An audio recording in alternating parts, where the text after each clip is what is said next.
Chapter 2868, Sword Saint. When Feng chose to replace his existing mana body, the mana within the room practically vanished.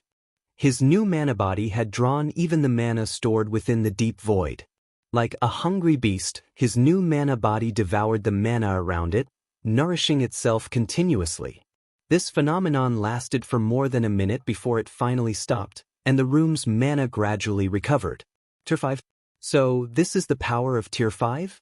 When Feng sensed the frightening power his body exuded effortlessly and the indescribable feeling of omnipotence, he finally understood why even Tier 4 world creation experts couldn't defeat a bona fide Tier 5 existence. He also fully understood the strength and terror of Tier 5 existences. Compared to when he was a Tier 4, the mana flowing inside his mana body was many times denser. The volume of his mana had also increased by more than tenfold. Now, even the world around him was having trouble holding his mana. If even the world of God's domain itself could not withstand the mana of a Tier 5 existence, there was no need to mention the small world created by a Tier 4 world creation expert. Moreover, this wasn't the only factor that made Tier 5 existences powerful. System, congratulations! You have become a Tier 5 Blade Saint, Sword Saint.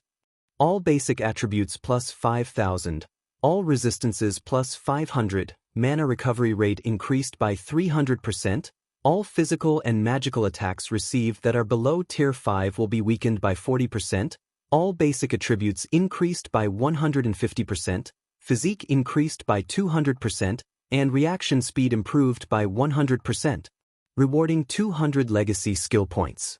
He had received a flat increase of only 2,000 points to all basic attributes when he got promoted to Tier 4, yet received a 5,000 point boost for reaching Tier 5. None of his weapons and equipment could provide such a significant amount of basic attributes, not to mention the massive boost to his physique. Right now, even if he replaced all his equipment with bronze equipment, he could still beat up a Tier 4 expert fully geared in epic equipment. In terms of basic attributes, he could match a Tier 4 expert with several pieces of fragmented legendary equipment. Only a legendary weapon could offset this difference. As for legendary equipment, the basic attributes provided would still be slightly insufficient to fill the gap. Of course, basic attributes didn't represent everything. If a Tier 4 expert's combat standards surpassed a Tier 5 expert's, the Tier 4 expert could still emerge victorious in a fight. With this power, I will have no problem fighting even Tier 5 NPCs. After seeing his basic attributes, Feng felt more confident about Zero Wing's future development. His strength and agility attributes both exceeded the 60,000 mark already. Typically, a Tier 4 Berserker fully geared in epic items would have only around 15,000 strength at level 150. And even if the Berserker possessed a top-tier fragmented legendary weapon, the Berserker would only have about 22,000 or 23,000 strength. As for NPCs, according to the research of players in his previous life, a level 180, Tier 5 NPC would have around 70,000 or 80,000 points in their main basic attributes. While Feng was still inferior to Tier 5 NPCs in basic attributes, this difference wasn't impossible to overcome. Moreover, now that he had reached Tier 5, every level up he achieved would significantly boost his basic attributes. With his current equipment, he could easily breach the 80,000 mark once he reached level 180. Not to mention, his combat standards were much superior to the average Tier 5 NPCs. Overall, he was already more than capable of contending with level 180, Tier 5 NPCs. Of course, while he might have the ability to fight Tier 5 NPCs, he wasn't so arrogant as to provoke Tier 5 NPCs. After all, he currently could cope with the most common Tier 5 NPCs, but if a Tier 5 NPC possessed even a single piece of legendary equipment, he would have to avoid them like the plague. It seems I'll have to get Fire and the others to search for some god crystals. In an era where gods had secluded themselves from the world, Tier 5 existences were indeed the apex combatants of God's domain. However, there were still significant differences even among Tier 5s. The possession of legendary weapons and equipment played a vital role in this difference. Only after obtaining a legendary weapon or equipment could a Tier 5 expert enter the leading echelon of Tier 5 existences and walk around God's domain without fear. Such a Tier 5 expert would be an invincible existence short of Tier 6 gods. However, if a Tier 5 expert did not own a legendary weapon or equipment, they would only be second-rate among Tier 5 existences, regardless of any heaven-defying combat standards. While they might be able to contend against Tier 5 experts belonging to the leading echelon, they would never be part of it. Indeed, the difference between having a legendary item and not having one was precisely that massive. In the past, every Tier 5 expert capable of transcending tiers to fight Tier 6 god-ranked experts owned a legendary weapon or equipment, with some even having more than one. If Feng wanted to roam God's domain without fear, obtaining a legendary weapon or equipment was of utmost importance. After Feng familiarized himself with his Tier 5 mana body, he left the statue room. However, when he stepped into the City Lord's mansion's lobby, he was stupefied by the sight that greeted him. People crowded the room to capacity. Apart from the Zero Wing members maintaining order, the other players in the lobby were members of guilds and adventurer teams. These players were lined up in front of the service counters to rent either a shop or a private house in Zero Wing City. They had bloodshot eyes and frantic looks on their faces as they waited in line. Bean RIL/bead bean if not for the 200 Tier 3 NPCs, 3 Tier 4 NPCs, and many Tier 3 members of Zero Wing maintaining order, a fight would have long since broken out in the lobby. Didn't I tell Liang Jing to raise the rentals for the shops? Did she make a mistake? Feng found this scene very puzzling. Anyone who wasn't a fool could tell how popular Zero Wing City currently was. However, Zero Wing City had limited land. Even if it was now a main city, it still didn't have enough land to satisfy the Eastern continent's entire player population. Hence, to maximize Zero Wing's profits, raising rentals was a must. Feng approached one of the service counters to inspect Zero Wing City's shop's rental prices. However, what he saw made him gasp. How ruthless is she? Even a small shop located in Zero Wing City's outer area had a rental of 3,000 magic crystals and 600 gold per week, more than double the price Feng intended. The amount of magic crystals Liang Jing charged was particularly maddening. Ever since the Outer World players invaded the Eastern continent, magic crystal production had plummeted, and the various native powers had suffered immensely. In Feng's opinion, renting a small shop in the city's outskirts for 1,000 magic crystals would already be pushing the envelope. Liang Jing's price of 3,000 magic crystals was no different from daylight robbery. As for the shops located on Zero Wing City's main street, the minimum price was 20,000 magic crystals. One couldn't even use coins to offset part of the rent. Moreover, one had to bid for these shops in an auction. Despite these cutthroat prices, players still filled the City Lord's mansion's lobby. Feng found the situation utterly unbelievable. For a moment, he even wondered if magic crystals had suddenly depreciated during his seclusion. Just when Feng thought of contacting Liang Jing to ask her about Zero Wing City's situation, he suddenly received a call. The caller was none other than Liang Jing. Read latest chapters at Wuxia World. Guild leader, can I interrupt you for a moment? Liang Jing asked anxiously. Did something happen to Zero Wing City? Feng asked strangely. No, it's just that the secret pavilion's people came to visit. Aside from them, 3 of the 5 great super guilds have sent representatives to us. There are a lot of them, and some of them don't seem to be here with kind intentions, Liang Jing said nervously. They are waiting in the residence's reception room right now, and they say they must meet with you, no matter what. The secret pavilion was a transcendental power, while the 5 great super guilds were godlike existences in the virtual gaming world. If news that 3 of the 5 great super guilds had arrived were to spread, it would cause a sensation. Alright, I got it. I'll head over now. Have them wait for a moment. Feng chuckled when he heard Liang Jing's words, not at all surprised by this situation. After all, the current Zero Wing City was no ordinary city. What would be strange would be these titans of the gaming world not showing any reaction. He immediately left the City Lord's mansion and made his way to Zero Wing's residence. Chapter 2869, Apex Gathering Zero Wing Residence, Top Floor Reception Room. As the primary guild residence of a main city, Zero Wings Guild Hall was a 30-story tall building almost 200 meters high. One had an unobstructed view of the entire Zero Wing City if one looked out the top-floor reception room's windows. Since Zero Wing City was located in a snowland and backed by the endless sea, the view here was unique for players who often operated around NPC cities surrounded by greenery.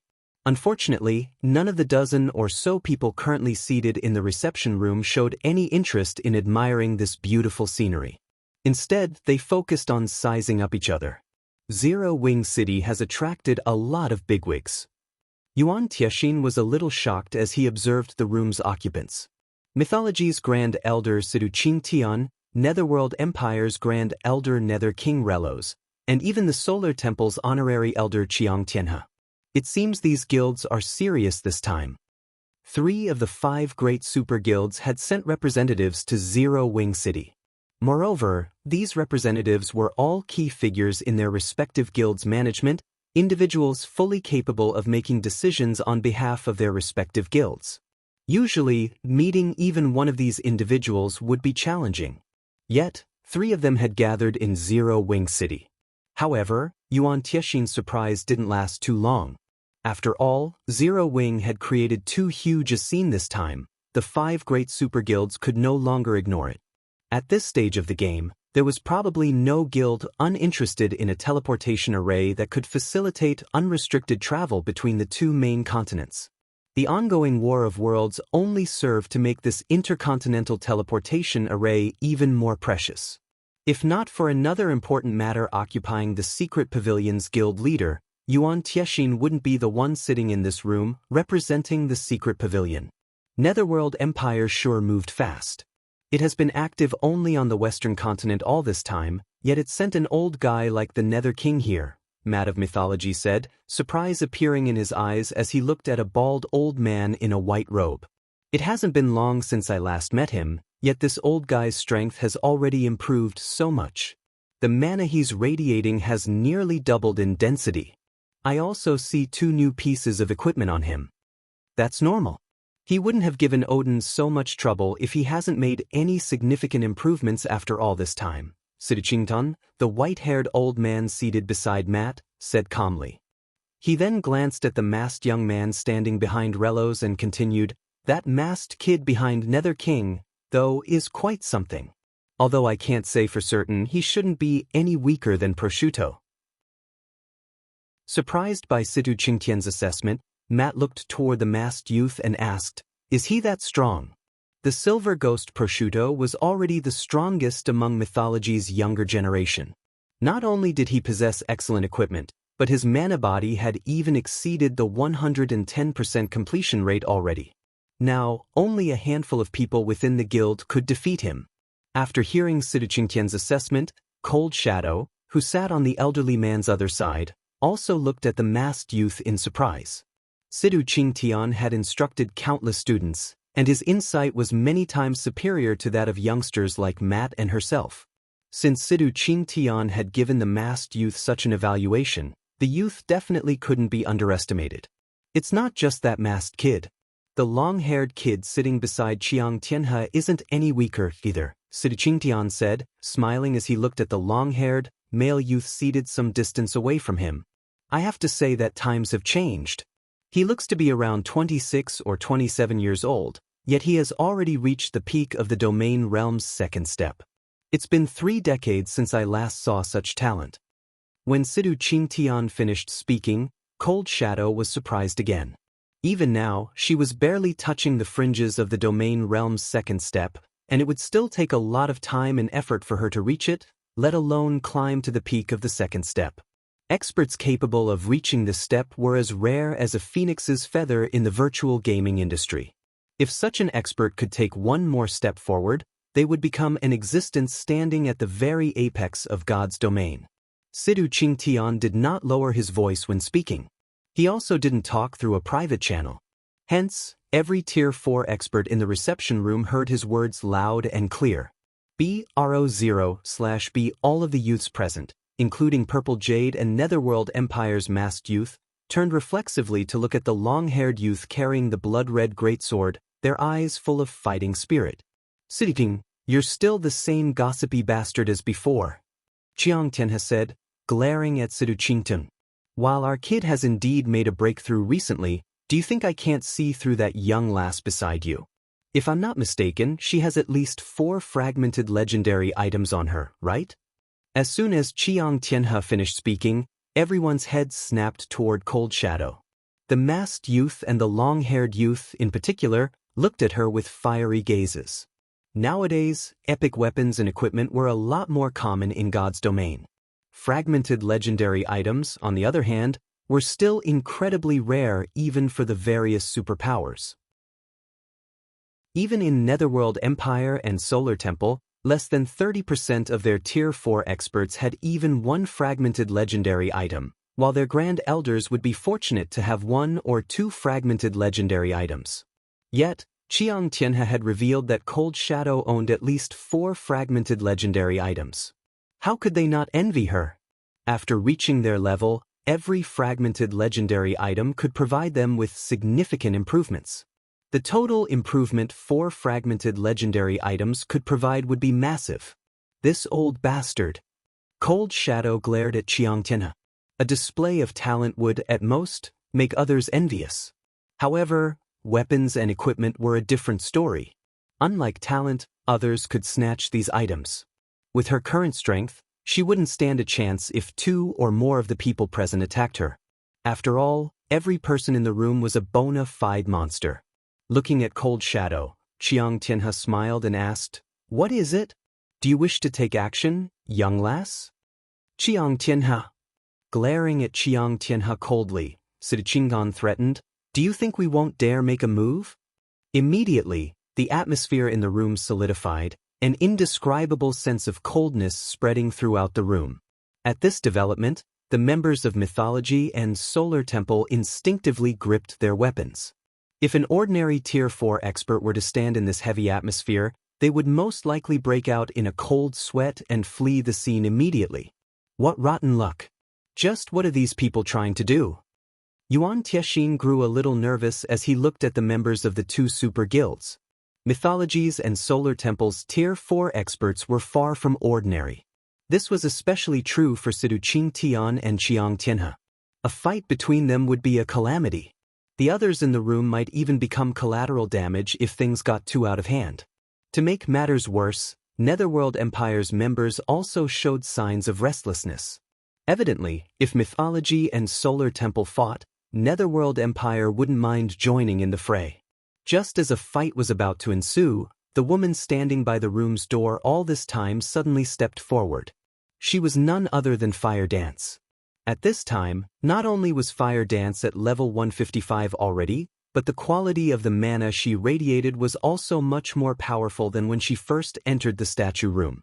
Looking at the members of Mythology and Solar Temple, Fire Dance warned, "Everyone, this is Zero Wing's territory. Fighting is forbidden here.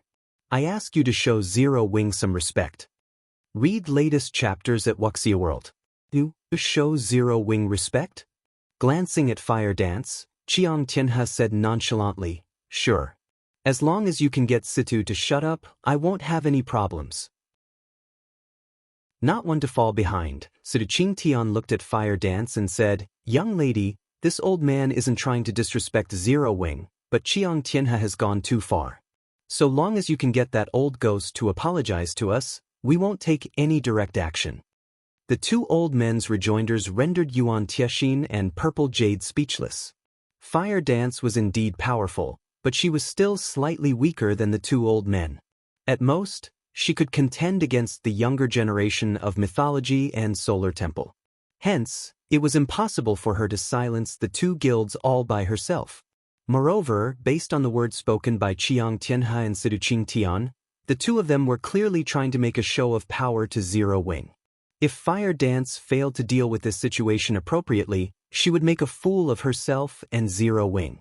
However, without any hesitation, Fire Dance calmly told the 2 old men, "If you 2 refuse to give up, then please leave Zero Wing City.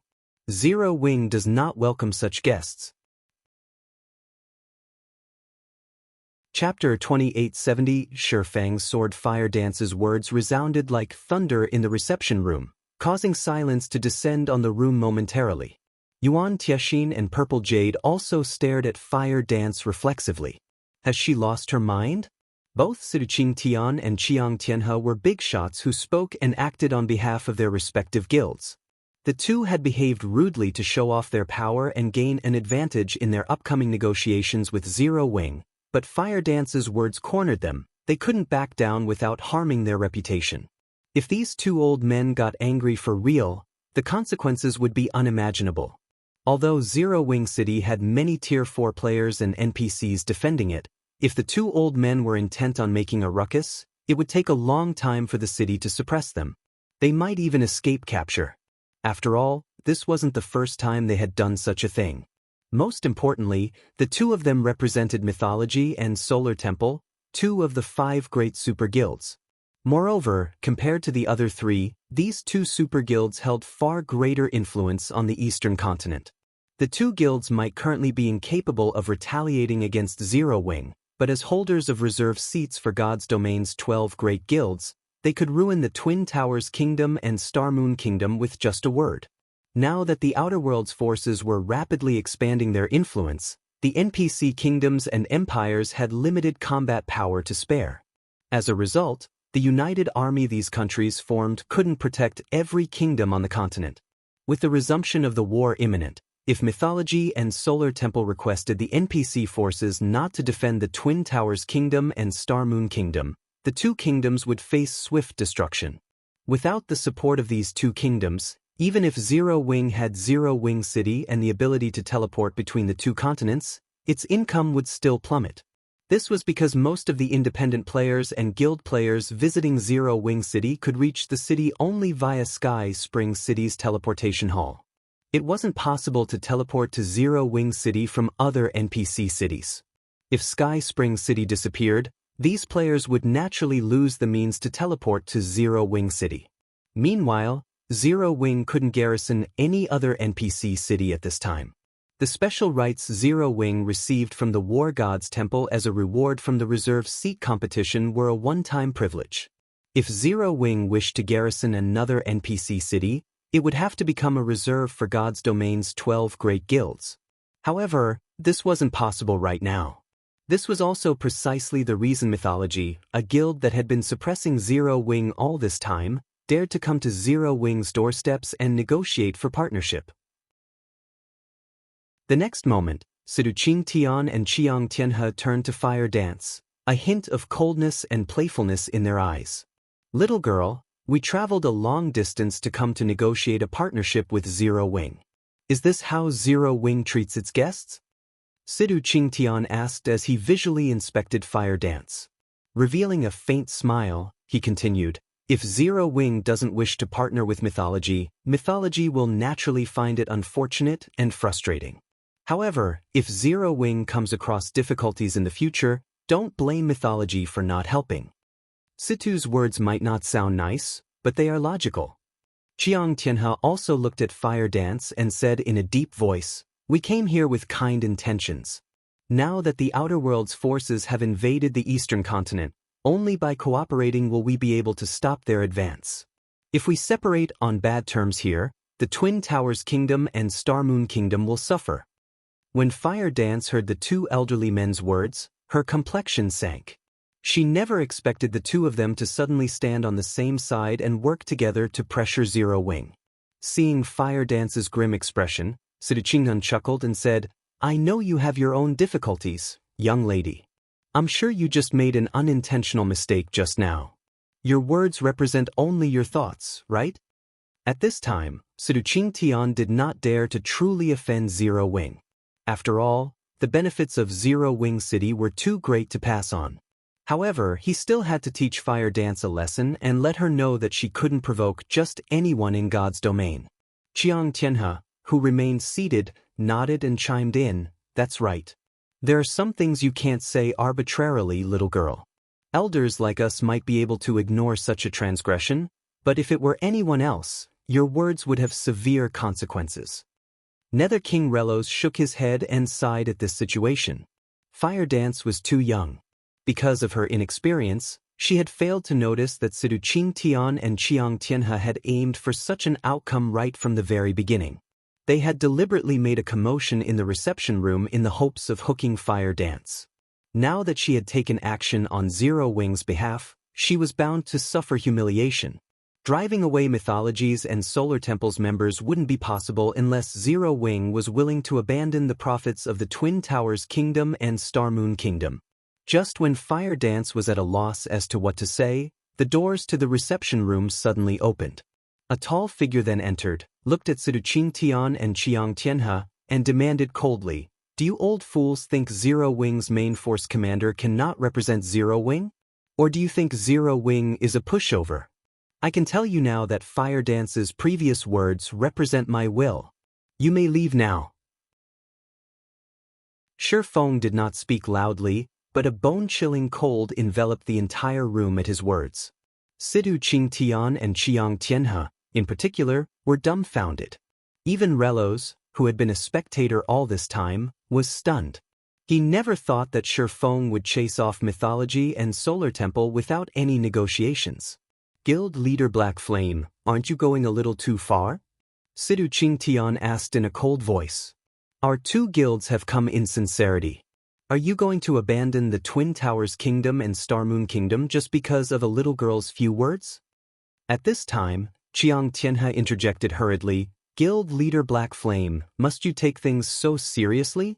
We were merely making a joke." "Abandonment is a joke?" Looking at the two elderly men before him, Feng sneered, "You two think too highly of yourselves. I'll give you 5 seconds to leave. Otherwise, I'll send you back myself." Feng's words shocked everyone present once more. Is he really going to do that? When Yuan Tiexian looked at Feng, he felt that Feng was even crazier than Fire Dance. Fire Dance had merely acted to preserve Zero Wing's reputation. However, Feng was blatantly declaring war on Mythology and Solar Temple. After this declaration, even if Xianxia and Xianxia previously wanted to pursue negotiations for a partnership, they wouldn't do so anymore. "Good. Very good." Xianxia suddenly smiled as he looked at Feng. "This old man admires your will to make an enemy out of Mythology and abandon 2 kingdoms. However, I'm curious to see how you plan on sending this old man back." After saying so, Xianxia stood up and unsheathed the dark greatsword slung on his back. Simultaneously, not only did his body radiate a frightening aura, but the mana surrounding him also took on a near-liquid form, sparkling as it circled his silvery gray armor. Sensing the pressure he radiated, Fire Dance and the other youngsters in the room subconsciously took a step back. As expected of this old bastard, his mana body has broken through the 115% threshold. He can probably hold his own against even a superior mythic monster of the same level now. Relos was astonished when he sensed Xianxia's unparalleled aura. "Everyone has been saying that you are God's domain's strongest, guild leader Black Flame. This old man has been curious about the validity of this rumor for a long time now." After Xianxia unleashed his aura, Xianxia, who sat nearby, also stood up and raised a crimson staff. The white robe he wore instantly transformed into a robe of flames, making it seem as if the god of fire had just descended to the mortal world. The aura he radiated was not the slightest bit inferior to Xianxia's, and his level had even surpassed Xianxia by 1, at level 154 already. Amazing! So, these are the apex combatants of these 2 super guilds.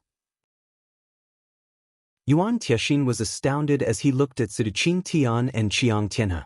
Under normal circumstances, the average Tier 4 expert would have difficulty fleeing from a superior mythic monster of the same level, let alone fighting one.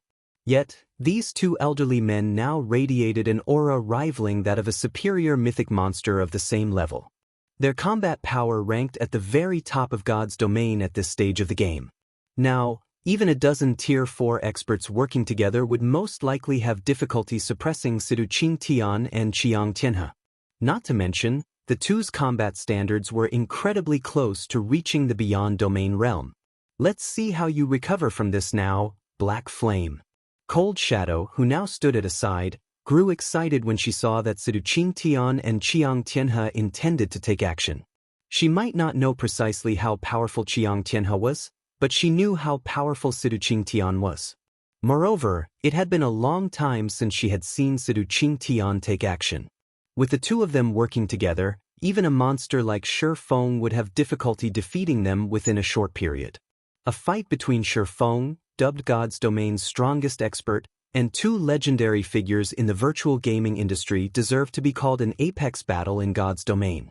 If both sides fought for a sufficiently long time, she might gain enough insight to improve her combat standards further.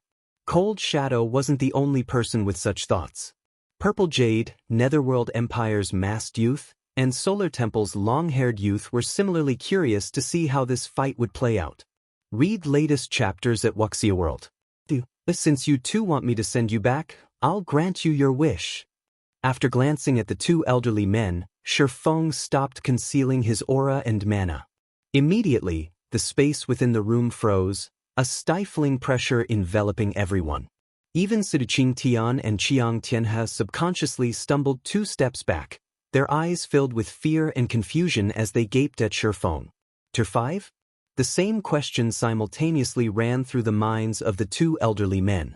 However, before they could respond to the situation, Feng suddenly appeared before them, his movements so fast that it seemed as if he had split into 2. Feng then stabbed their hearts with his sword. Afterward, Feng returned to one entity, now standing quietly by the window wall behind the two elderly men. And before anyone realized what had happened, the sword in his hand was already back in its sheath, as if Feng had never drawn it. Meanwhile, Xianxia's and Xianxia's HPs, which exceeded 10 million, had zeroed out by the time everyone realized what was going on.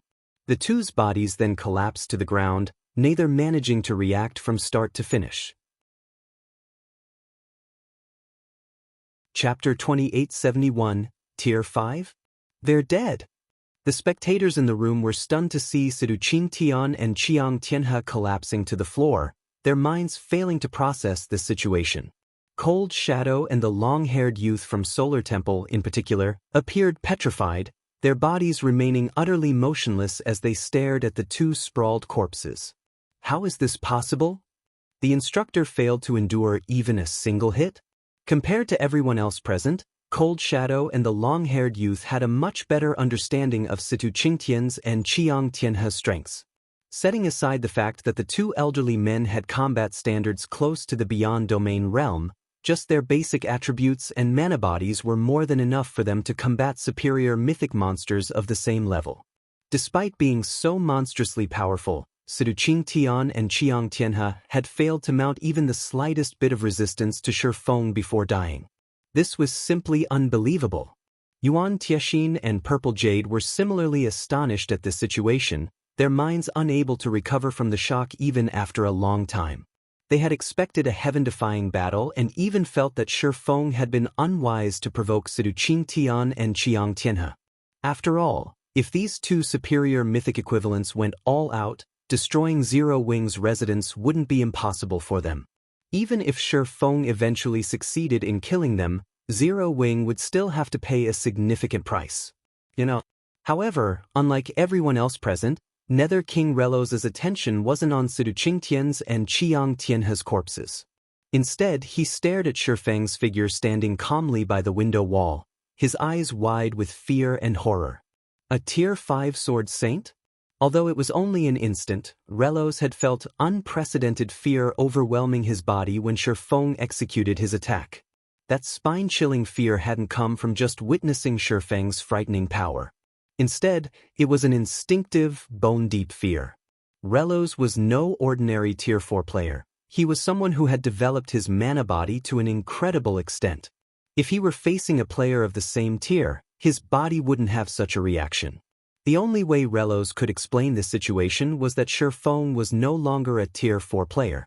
Instead, Feng was already a Tier 5 Sword Saint. Although Relos had subconsciously muttered to himself, he had not done so on a private channel. Hence, no matter how soft his voice had been, the Tier 4 experts present heard him loud and clear. Tier 5. Everyone turned toward Feng, one after another. Previously, they had been so shocked by Sidu Qingtian's and Qiang Tianhe's deaths that they had forgotten about Feng's existence and the brief stagnation and fear they had felt. How is this possible? He's reached Tier 5 already. Cold Shadow and the long-haired youth wore grim expressions as they looked at Feng, their minds in denial. Feng no longer concealed his power. Hence, everyone in the room could feel tremendous pressure originating from a difference in life rating. Feng's life rating was something no Tier 4 player could possess, no matter what. If a Tier 4 player's life rating were equated to a bonfire, then Feng's life rating was like the scorching sun. Unless he deliberately suppressed and concealed his life rating, there was no way anybody could fail to notice it. Is this why he dares to ignore the two super guilds? When Yuan Tiexin looked at Sidu Qingtian's and Qiang Tianhe's corpses and then at Feng's nonchalance, the shock in his heart multiplied exponentially. Meanwhile, Purple Jade was at a loss for words, a complicated expression on her face. She had come to Zero Wing City to determine her growth and whether she could catch up to Feng. However, let alone catching up, the two of them weren't even standing on the same playing field anymore. Tier 5. In the current era, Tier 5 existences were already considered the apex existences of God's domain. They were capable of single-handedly destroying an entire kingdom, monsters that no current Tier 4 player could hope to go up against. Guild Leader. Fire Dance's eyes brimmed with jubilation and shock when she looked at Feng. This revelation was too shocking. If Zero Wing still had to be fearful of the 5 great super guilds before, then it could now ignore their existence. After all, the gap between Tier 4 and Tier 5 was utterly massive. Even if the 5 great super guilds had many monstrously strong players and even individuals at the Beyond Domain realm, none of them would be a match for a Tier 5 existence. Unless the 5 great super guilds similarly produced a Tier 5 expert, it wouldn't matter, even if they attacked Zero Wing with a large number of Tier 4 experts. Not to mention, destroying a guild city was child's play for a Tier 5 player. Only a main city-level guild city could repulse a Tier 5. Moreover, if one didn't have any means of retaliation, even a main city would eventually fall to a Tier 5 player. While Fire Dance was inwardly celebrating Feng's achievement, Feng turned his sights to Cold Shadow and the long-haired youth from Solar Temple. He then said calmly, "I only dealt a small punishment to the two of them today. If your two guilds pull such a stunt one more time, I won't mind visiting your headquarters." Cold Shadow and the long-haired youth did not have any thoughts of refuting Feng. They promptly left the reception room, together with their guild members. Netherworld Empires and Secret Pavilions members quietly watched with complicated feelings as the two super guilds members left. Before, they had been treating Zero Wing as just another superpower. However, it wouldn't be an exaggeration to call Zero Wing the #1 guild of God's domain now. Not only did Zero Wing possess a Tier 5 Sword Saint, but it even had a holy land like Zero Wing City. At this point, even the 5 great super guilds couldn't hope to compete with it. Given enough time, Zero Wing was sure to become God's domain's #1 guild. At this point, Relos suddenly stood up from his seat, approached Feng, and said respectfully, "Guild Leader Black Flame, Relos, wish to establish a partnership with Zero Wing on behalf of Netherworld Empire. We do not want much. We only need 1 temporary guild residence in Zero Wing City. In return, Netherworld Empire will provide Zero Wing with resources and business connections in the Western continent. We will also establish a military alliance with Zero Wing to resist the Outer World players. May I know what you think of this proposal, Guild Leader Black Flame?" Although Relos's respectful demeanor and sincere offer might seem surprising to others, the masked youth from Netherworld Empire and Yuan Tiexin did not find this situation unexpected at all. While reaching Tier 5 might not be impossible for an expert like Relos, it would still be incredibly challenging. This was because the promotion to Tier 5 had nothing to do with a player's combat standards. Instead, it depended entirely on one's control over and understanding of mana and the ability to construct a Tier 5 mana body. Before reaching Tier 5 himself, Relos would only be seeking death if he behaved arrogantly in front of a Tier 5 existence. Not one to fall behind, Yuan Tiexin also extended a similar partnership offer on behalf of the Secret Pavilion. The only difference was that the Secret Pavilion would only help defend Zero Wing City and Stone Forest City. It would not take part in any other battles. Sure, I can agree to your conditions, Feng said after hearing the two guilds' offers. However, I have an additional condition. Upon receiving this encouraging response, Relos grew a little excited and prompted, "Please speak, Guild Leader Black Flame." Initially, Relos thought that Feng wouldn't agree to his offer and would choose to monopolize Zero Wing City's resources. Feng's willingness to negotiate was a positive outcome. Yuan Tiexin also nodded in agreement with Relos's words. Feng smiled and said, "My condition is simple: a complete guild legacy. If your two guilds can provide me with your complete guild legacies, I can give you temporary residences in Zero Wing City immediately." Zero Wing was not lacking in resources at the moment. So long as Zero Wing City remained standing, the guild would have no trouble acquiring resources. However, a guild's development did not rely solely on resources. It also needed manpower and talents. Hence, acquiring a complete guild legacy was of utmost importance for Zero Wing. Only with a complete guild legacy could Zero Wing reliably nurture its experts to the domain realm. "Okay, I agree to your condition on Netherworld Empire's behalf," Relos answered without hesitation. Read latest chapters at Wuxia World. Upon hearing Relos's response, Yuan Tiexin gritted his teeth and said, "The Secret Pavilion has no problem with this, either." When Feng heard the two guilds' positive replies, he inwardly sighed in relief. After all, a guild legacy was the root of a guild. Many guilds would rather face annihilation than share their guild legacy. He then nodded and said, "Good. I wish our three guilds a happy partnership from now on." Shortly afterward, Feng signed a contract with the Secret Pavilion and Netherworld Empire, taking an essential step toward Zero Wing's becoming God's Domain's #1 guild. As Feng concluded his discussion with the two guilds, news of his promotion to Tier 5 and his killing Siduqing Tian and Qiang Tianhe in Zero Wing City quickly spread and reached the ears of God's Domain's various powers. For a time, the entire God's Domain was in an uproar. Chapter 2872 God's Domain shaken. Zero Wing City, Battle Arena. Guild Leader Black Flame has been promoted to Tier 5? 16th Cloud was stunned when she read the report she received. Looking at Sorrowful Silence, she asked, "Have you verified this?" Although quite a number of God's Domain's Void Realm experts had gotten promoted to Tier 4 already, with Domain Realm experts even making considerable progress in developing their mana bodies, everyone was still a long way from reaching Tier 5. Creating a Tier 5 mana body was an entirely different matter from improving the completion rate of one's mana body.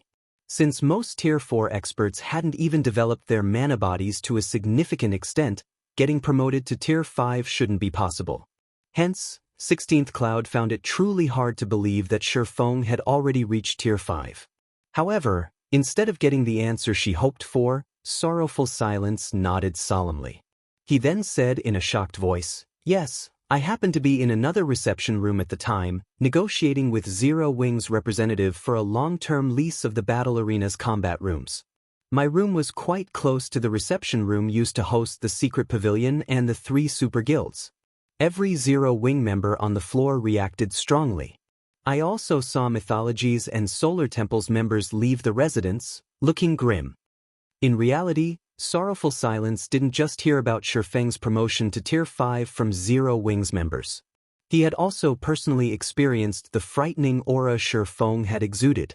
Despite being in an entirely different room, he had still sensed that aura clearly, and it had been much stronger than the auras of the Tier 5 NPCs he had come across before.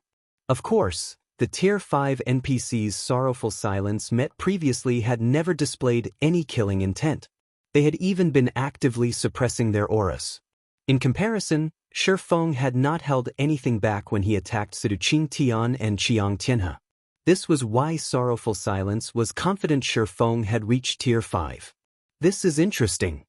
16th Cloud revealed a hint of joy and excitement after hearing Sorrowful Silence's confirmation.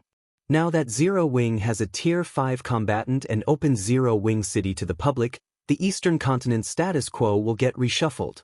That's right. Thank goodness we're already strategic allies with Zero Wing. Sorrowful Silence said, nodding in agreement with 16th Cloud. Tier 5 existences were different from Tier 4 existences. Tier 4 players couldn't capture a guild city all by themselves. That was a task that required a large number of Tier 4 players. When Tier 4 players were still scarce, Zero Wing might have been able to pose a significant threat to the various superpowers, but it didn't threaten their roots. However, the situation had changed. A Tier 5 player could effortlessly capture a guild city, even a superpower's headquarters, which meant that Zero Wing had the power to uproot and destroy superpowers. Moreover, now that Zero Wing's expert count had skyrocketed, it was entirely capable of expanding its territory and occupying more guild cities. It wouldn't face a manpower shortage even if it captured 5 or 6 more guild cities. When the Eastern Continent's various powers received this piece of news, the superpowers that had always been working against Zero Wing fell into an awkward situation. This was especially true for Starlink. Upon learning about Feng's promotion to Tier 5, Starlink's executives all had ashen complexions. Inside the guild leader's office of Starlink's residence in the Dark Knight Empire, Commander, now that Black Flame has gotten promoted to Tier 5, he definitely won't spare Starlink. Should we migrate our experts to the Western Continent now? A level 150, Tier 4 female ranger suggested as she looked at the handsome youth quietly reading documents in the office. How many times have I told you to refer to me as guild leader? I am no longer just the commander of Tremor's Clown but Starlink's guild leader as well, Lu Tiandi said as he glanced at the enchanting female ranger. Yes, guild leader, the ranger responded calmly as she looked at Lu Tiandi. She then repeated, should we migrate now? That won't be necessary. Looking at the report in his hands, Lu Tiandi explained nonchalantly, Black Flame's promotion to Tier 5 is indeed a big problem for us, but there's no need for us to be afraid of him yet. The Eastern Continent situation is no longer the same as before. The Outer World's forces are Zero Wing's biggest problem. Black Flame's promotion to Tier 5 should pose a considerable headache for those Outer World players. Moreover, Zero Wing has severed all chances of friendly relations with Mythology and Solar Temple. In the next war, the Eastern Continent's native NPC forces will definitely not provide Star Moon Kingdom and the Twin Towers Kingdom with any support. At that time, Zero Wing might not even be able to defend its own guild cities, let alone target other forces. If I were Black Flame, I wouldn't have exposed myself as a Tier 5 so soon and become a target for the Outer World forces. Instead, I would focus on raiding dungeons and world bosses to raise my guild strength. God's Domain isn't a single-player game.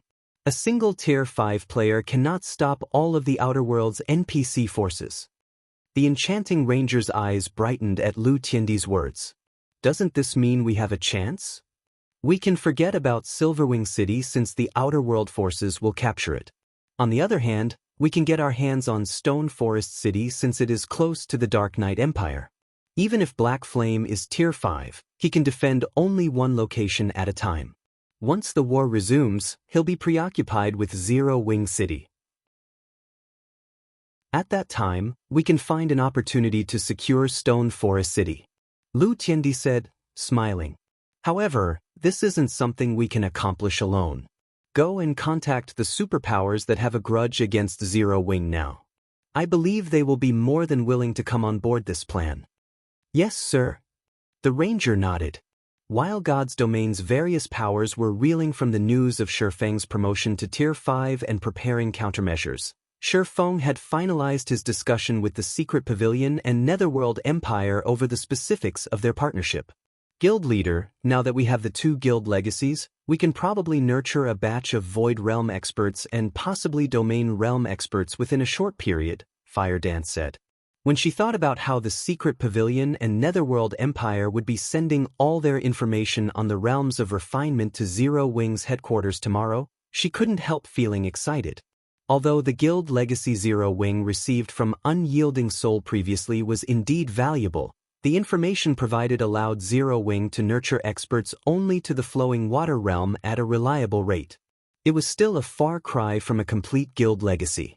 After all, only Void Realm experts could serve as a superpower's mainstay.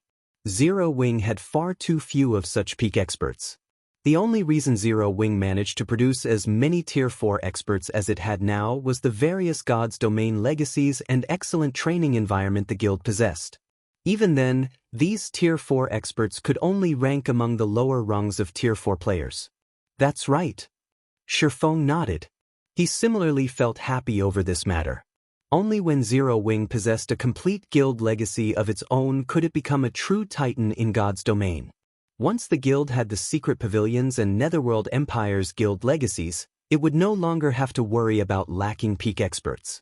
Zero Wing could also recruit more talented players since these talents would no longer have to worry about Zero Wing lacking a guild legacy. Guild leader, what should we do next? Fire Dance asked. Now that we've become enemies with Mythology and Solar Temple, the Outer World forces will target Star Moon Kingdom and the Twin Towers Kingdom once the war resumes. Should we start withdrawing our forces from those two kingdoms? Mythology and Solar Temple held significant influence in the Eastern continent. It was also certain that the Outer World forces would target Zero Wing. However, with Zero Wing's current strength, defending Star Moon Kingdom and the Twin Towers Kingdom wouldn't be feasible. To reduce Zero Wing's losses, the guild ought to begin pulling its forces out of these two kingdoms as soon as possible. Next, chuckling, Feng said, "Go and gather all of the guild's Tier 4s now." Gather all of the guild's Tier 48? Feng's command confused Fire Dance. With the imminent war, what they should do was relocate the mobile fortress and Silverwing City. Otherwise, once the Outer World's NPC army arrived, Zero Wing would lose both strongholds. Read latest chapters at Wuxia World. Yes. Smiling, Feng said, "Since I've reached Tier 5 already, it's about time we took care of the trouble over at the Orc Empire. We'll also use this opportunity to let the various superpowers know the consequences of offending us." The current God's domain had far too little knowledge of Tier 5 existences. Even if Feng had killed Siduqing Tian and Qiang Tianhe, the various superpowers only knew that he was much stronger than Tier 4 players. They still didn't understand what Tier 5 represented. "I'll have them gather right away." Fire Dance burned with eagerness when she heard Feng's words.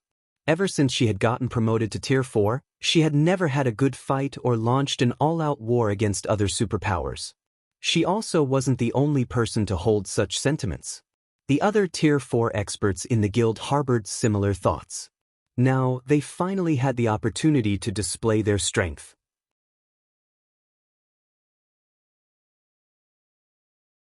Chapter 2873, Present Zero Wing Orc Empire, Silverwing City. Droves of people came and went on the city's main street. More than half of these people were NPCs from the neighboring kingdoms and empires. Due to the world passages opening and the invasion of the Outer World's player and NPC forces, both native players and NPCs had their range of activity restricted significantly. As the strongest city in the Orc Empire, one capable of fending off attacks from anything below Tier 5, Silverwing City had already become a mecca for the neighboring kingdoms and empires' players and NPCs. Moreover, the news of Black Flame reaching Tier 5 sent the number of players visiting Silverwing City skyrocketing, resulting in overcrowding. All of these new arrivals sought to join Zero Wing and develop long-term in Silverwing City. At this time, Tier 4 experts radiating frightening auras appeared in Zero Wing's residence, one after another. The arrival of these experts instantly silenced the bustling residents. Even the players lining up to take the test to join the guild couldn't help feeling frightened. What's going on with Zero Wing? Why have so many Tier 4 experts gathered? Are they here to maintain order since there are so many people applying to join the guild? Amazing! So, this is Zero Wing? I saw over 50 Tier 4 experts already. Some super guilds don't have this many Tier 4 experts. That's not all of it. Look at their equipment. Every one of them has at least 3 pieces of level 150 epic equipment. I wonder when I'll be able to get one for myself? The eyes of the players lined up in the residence's courtyard widened in shock as they took in Zero Wing's Tier 4 experts. Previously, they had recognized that Zero Wing was a powerful guild but felt that it had become a superpower in God's domain only because of Zero Wing City and Black Flame's undefeated legend. Upon seeing the situation now, they realized that Zero Wing's foundation was far more terrifying than they thought. Not only did Zero Wing possess far more Tier 4 experts than most superpowers, but these experts also had superior equipment standards compared to the various superpowers' Tier 4 experts. Currently, over 50 Tier 4 experts were gathered in the courtyard. This was a spectacular scene that those present would rarely get to see in their lifetimes. Not to mention, these Tier 4 experts were not repressing their auras at all. When these auras overlapped, they came together to generate an aura far more frightening than that of superior mythic monsters. Even Tier 3 experts shuddered involuntarily, forced to keep their distance from these Tier 4 experts. Why would Zero Wing gather so many Tier 4 experts here? Is it conducting a major operation or something? This is indeed unusual. A guild would gather so many of its Tier 4 experts in one place only for a special event. As the number of Tier 4 experts kept increasing, the non-members in the courtyard felt something amiss.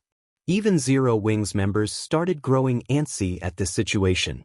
Ji Lurong looked at Violet Cloud, who had just arrived in the courtyard, and asked, "Big Sis Violet, do you know why the guild leader suddenly summoned us?" "I don't know either.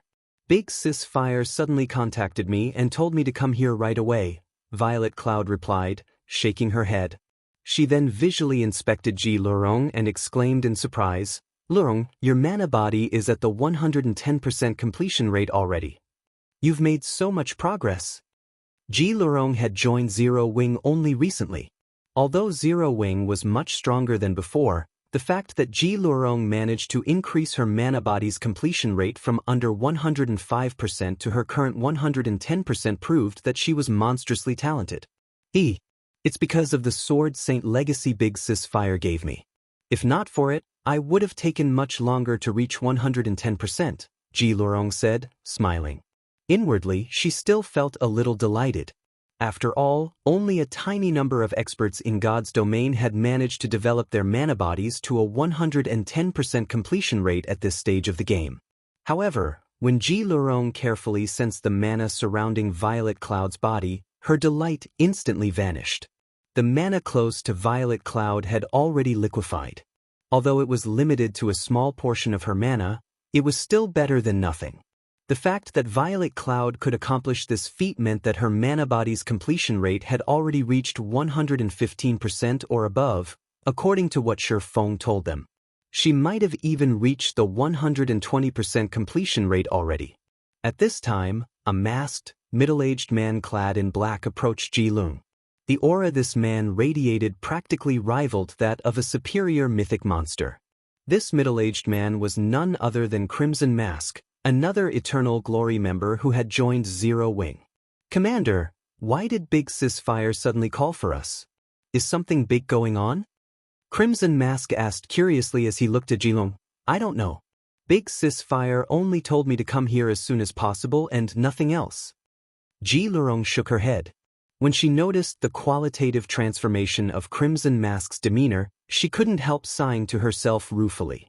B**B greater than Y/B. Initially, Crimson Mask had opposed Eternal Glory's joining Zero Wing. He felt that even without joining a guild, he could still develop Eternal Glory to great heights.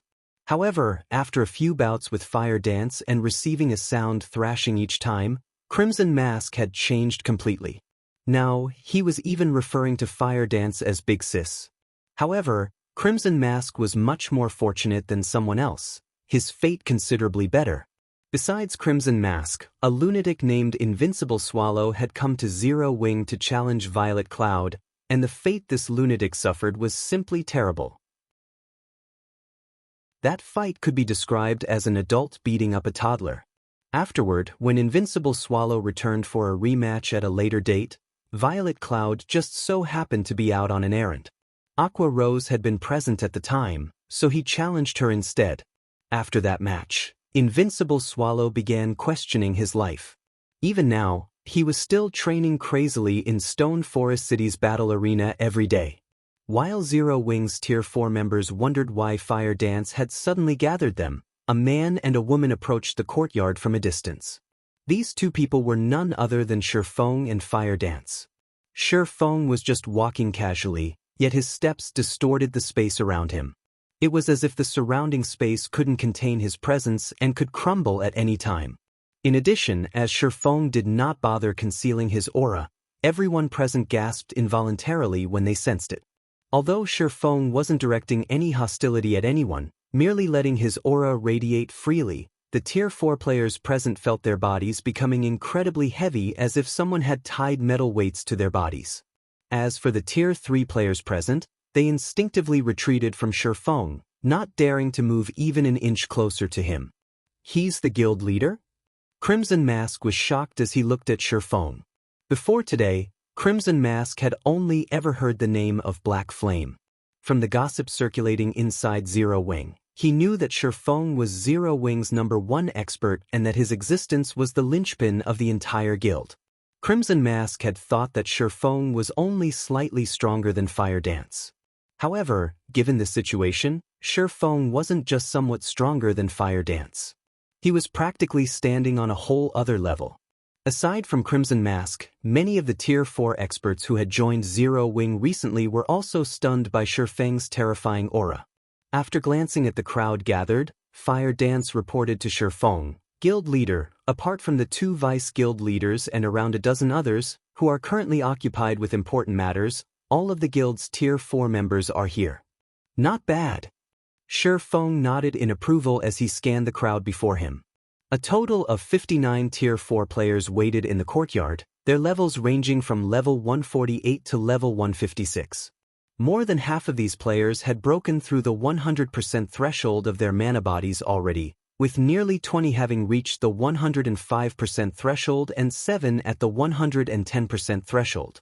The 7 to reach 110% completion rate or above were Violet Cloud, Fire Dance, Ji Lurong, Alluring Summer, Yan Tianxing, Yi Luofei, and Silent Blade.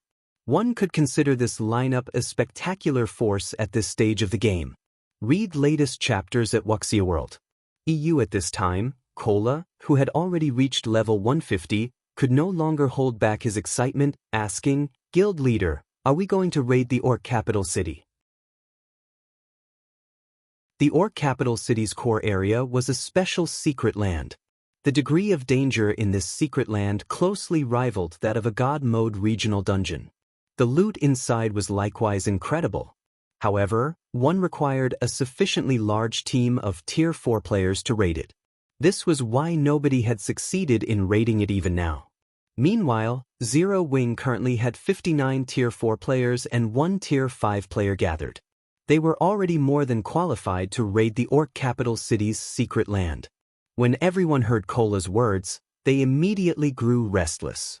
After all, this was a level 150+ secret land they were talking about. They would definitely gain significant harvests if they raided it.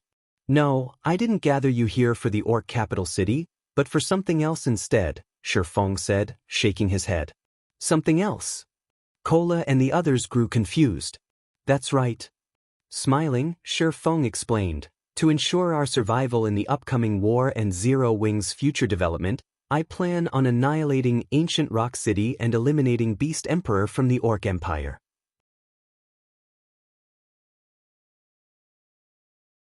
Chapter 2874, Descending upon Ancient Rock City Orc Empire, Ancient Rock City. The walls of Ancient Rock City were over 50 meters tall. Despite numerous faux saint monsters roaming the barren land outside the city walls, the Tier 3 players patrolling atop the walls completely disregarded these monsters as if they did not exist. Surprisingly, the faux saint monsters that most of the Eastern Continent's players regarded as a nightmare showed no intentions of attacking Ancient Rock City. They behaved like scarecrows under the city walls. At this time, a merchant caravan, composed of over 100 players and over a dozen horse-drawn carriages, slowly approached Ancient Rock City from a distance. Despite catching sight of these players, the countless faux saint monsters roaming the barren land outside ancient Rock City behaved as if they did not see this caravan. Looking at the level 120 faux saint monsters around him, a level 136, tier 3 swordsman escorting the caravan exclaimed, "The Sacred Heart Amulet Saint's hands sold us is amazing. Those mythic faux saint monsters ignore us even when we're only 30 yards away from them." Even NPCs were helpless against the faux saint monsters running rampant in the many neighboring kingdoms and the Black Dragon Empire. The danger made it increasingly difficult for merchant caravans to make money. However, so long as a caravan carried a Sacred Heart amulet, it could avoid the faux saint monsters' attacks altogether. At the swordsman's words, the level 137, tier 3 guardian knight sitting at the head of the caravan looked at the Sacred Heart amulet in his hand. With a hint of ambition in his eyes, he said, "I know, right? We must buy some more of these Sacred Heart amulets in ancient Rock City. We can make a fortune reselling them in the neighboring kingdoms and empires." The Sacred Heart amulet was a non-bag space item. Although players could wear it on their person, they couldn't store it in their bags. It also couldn't be transported by teleportation. However, Saint's Hand sold the Sacred Heart amulet only in ancient Rock City. None of Saint's Hand's other residences sold it.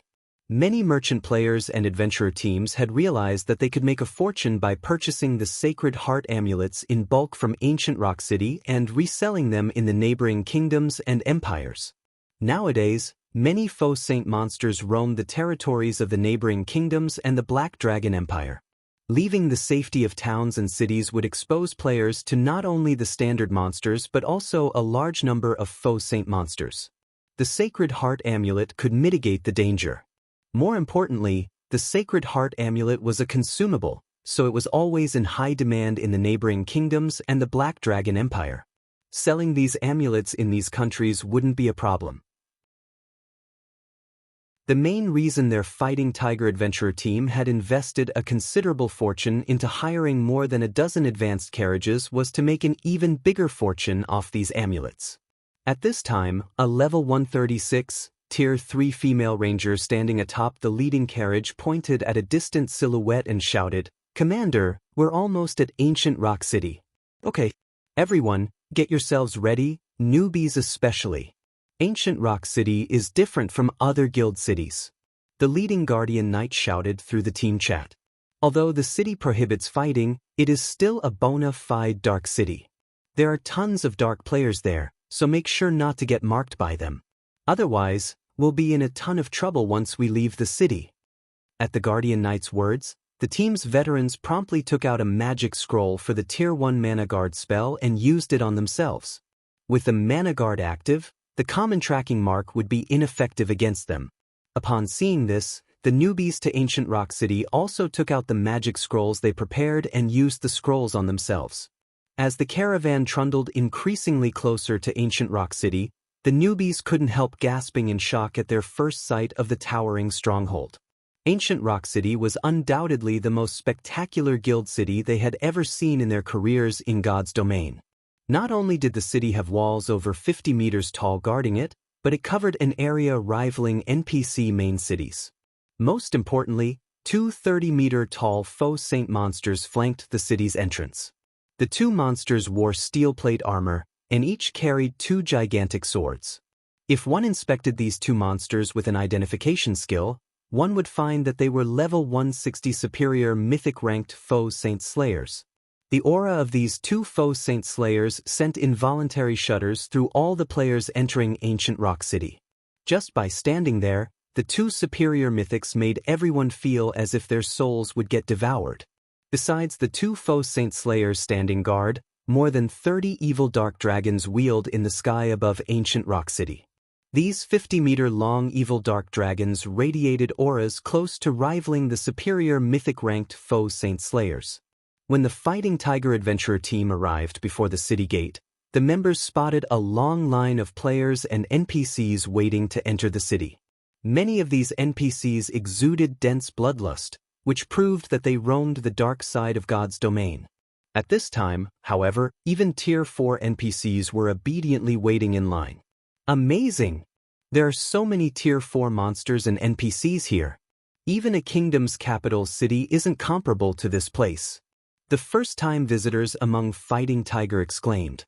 Of course, Ancient Rock City is Saint's Hand's main headquarters. Moreover, the city has already become a mecca for the dark forces operating in the neighboring kingdoms and the Black Dragon Empire. If we include the city's defensive structures, even the outer world forces will have difficulty taking down Ancient Rock City. Now, many well-known and top adventurer teams are developing here, the leading Guardian Knight explained. From what I heard, the superpower Miracle has also dispatched many experts to garrison Ancient Rock City. Ancient Rock City is the safest city in the Orc Empire. Nobody will dare target it. The Saint's Hand member conducting inspections nearby overheard the Guardian Knight's words and couldn't help putting on a prideful expression. Currently, Ancient Rock City was only one step away from becoming a main city. Its combat power far exceeded that of guild cities of the various superpowers. Had Saint's Hand not been wary of the Outer World's NPC forces, it would have long since flattened the neighboring kingdoms and the Black Dragon Empire, becoming an existence surpassing the 5 great super guilds. However, as the Fighting Tiger adventurer team was undergoing inspection, a gigantic figure suddenly approached Ancient Rock City from the distant sky. Its speed was as fast as a mighty gale, and it stopped only after arriving in front of the city.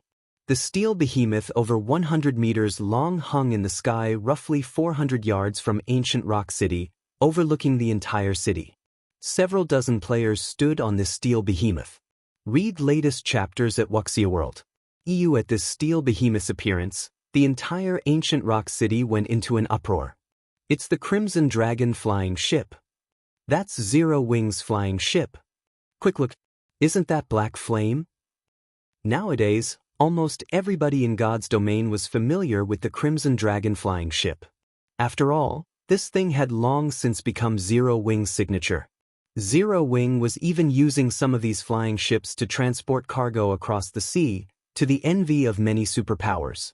However, Zero Wing's sudden visit to Ancient Rock City confused many of the city's players.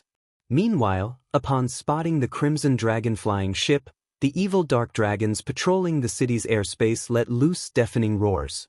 The 2 foe saint slayers standing guard by the city's entrance also raised their heads and gripped their weapons, going on full alert against the flying ship.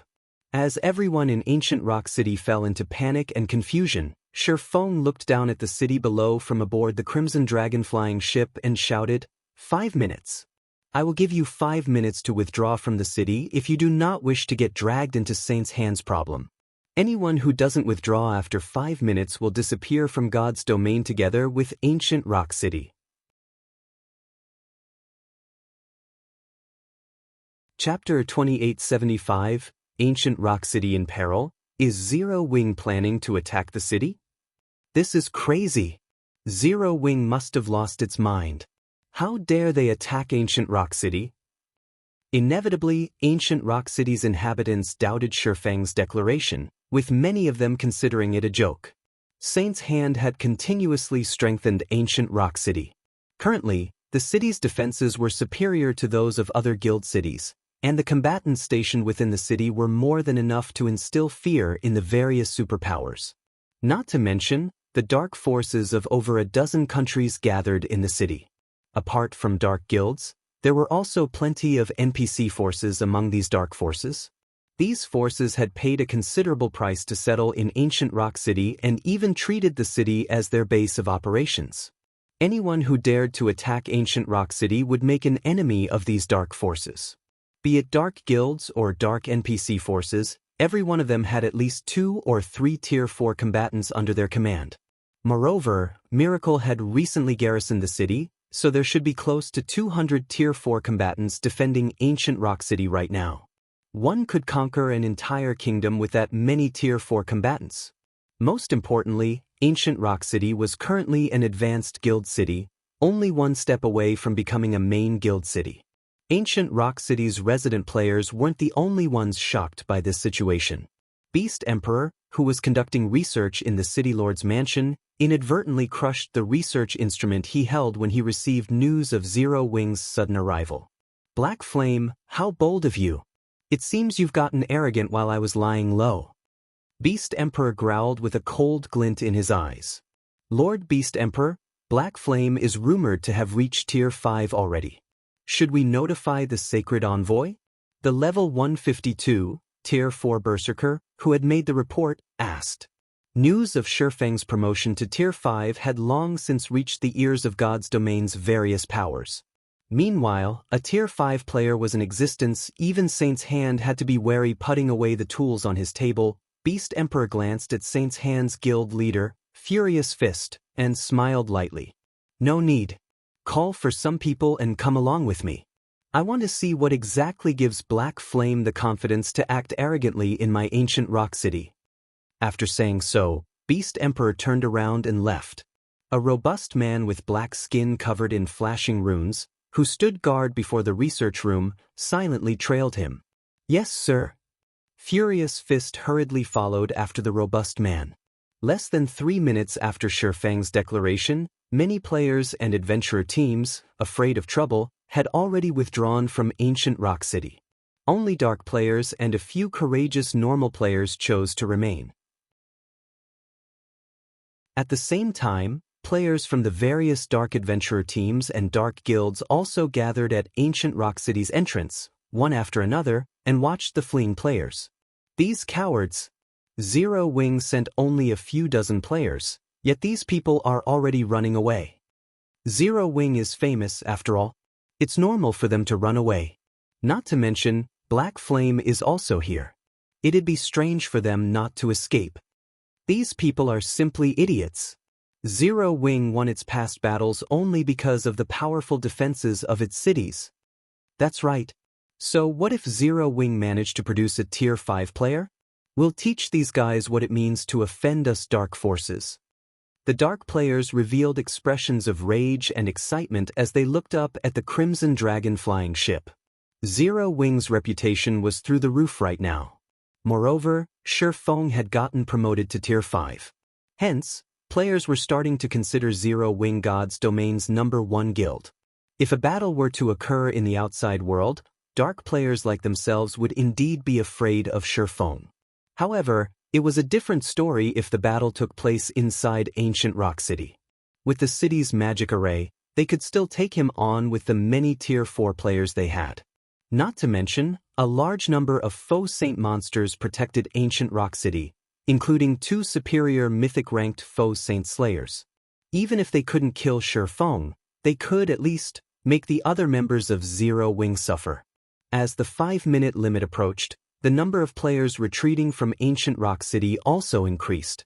At this time, the players that had withdrawn from ancient Rock City suddenly felt a chill envelop their bodies. Even Tier 3 experts found themselves partially kneeling on the ground. The next moment, a group of 40 players flew out from the City Lord's mansion. Apart from Furious Fist and Saint's Hand's Tier 4 executives, 17 players on the team were people that none of ancient Rock City's inhabitants had ever seen before. These 17 players looked nothing like humans. Not only were their bodies pitch black, but there were also flashing runes engraved all over their bodies. These players' auras were also stronger than even that of superior mythic monsters. When combined, their auras transformed into a tsunami that swept through the entire city and its surroundings. Amazing! Is this Saint's Hand's rumored bloodstained Night Legion? That's not all. Even Beast Emperor left the City Lord's mansion. It seems we'll have a good show this time. Indeed. I heard that Beast Emperor has constantly been plotting revenge on Zero Wing after getting slaughtered at the Secret Covenant Tower. Now that Zero Wing has come knocking on his door, there's no way Beast Emperor will spare Zero Wing. The various major powers experts standing atop the city walls were surprised when they saw Beast Emperor and the Bloodstained Knights making an appearance. At the same time, they were shocked by the power Saint's Hand displayed. The superpowers on the eastern continent had always been fearful of Saint's Hand, and this situation greatly confused the various major powers. However, after seeing Saint's Hand's top combatants, they realized that the superpower's fear of Saint's Hand wasn't without basis. Setting aside the fact that Saint's Hand had over 20 Tier 4 experts at the Void Realm or above, Just the 17 rumored Bloodstained Knights were more than enough to instill fear into any player force. After all, even a Tier 4 player would tremble in fear if they had to go up against a Bloodstained Knight, let alone 17 Bloodstained Knights simultaneously. That would be a nightmare. Shortly afterward, Beast Emperor's group arrived above the city gate. Seeing this, the various powers' leadership promptly stepped forward to greet Beast Emperor. Thousand Miles, one of Miracle's Vice Guild leaders, was even among them. Thousand Miles' actions astonished the various major powers present. They never thought that even a superpower like Miracle would defer to Beast Emperor. After Beast Emperor responded to a few greetings, he flew into the air with his subordinates and glared at Feng on the Crimson Dragon flying ship. He then said coldly, "Black Flame, you and I could have stayed out of each other's way in the Orc Empire, yet you chose to come to attack me. So long as you apologize right now, I can ignore this transgression for the time being. Otherwise, none of you will be returning alive today." After Beast Emperor finished speaking, a frightening amount of evil energy erupted from the 17 Bloodstained Knights behind him, distorting the surrounding space and muddying it. The terrifying power within the evil energy made even those who had fled more than 1,000 yards from the city tremble. Moreover, the two foe Saint Slayers had flown to flank the Crimson Dragon flying ship, while the 30-plus evil Dark Dragons had surrounded it, thoroughly sealing off all of Zero Wing's escape routes. The fleeing players gasped at this scene. With such a force under Saint's Hand's command, the guild could take on even an empire. Damn it! I thought Saint's Hand was going to suffer this time, but it seems I miscalculated. Zero Wing has always relied on Black Flame to survive. Now, it seems Zero Wing has finally met its match. If this situation isn't handled properly, apart from Black Flame, the other Zero Wing members present probably won't leave alive. At this time, even a fool could tell how powerful Saint's Hand's forces were. It wouldn't be an exaggeration to say that even an NPC force with a Tier 5 combatant under its command wouldn't dare to offend Saint's Hand casually, let alone Zero Wing. Apologize? Feng laughed. Beast Emperor, it seems you're growing senile. Have you forgotten how you died at my hands last time? Read latest chapters at Wuxia World. You bastard. Feng's words enraged Beast Emperor. However, before Beast Emperor could say anything more, mana exploded from Feng's body. Immediately, an indescribably heavy pressure descended on the entire ancient rock city. World creation. The next moment, Beast Emperor and the others plummeted to the ground one after another. Even the Tier 4 experts standing on the city walls found themselves on one knee under the strong pressure.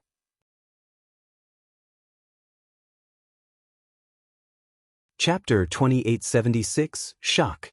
Impossible! Every player inside Ancient Rock City nearly had their eyes fall out of their sockets when they saw Beast Emperor and the other Tier 45 plummeting to the ground.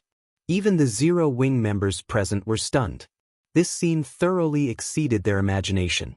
In the current God's domain, Tier 4 players were already considered peak combatants and displayed a guild's foundation.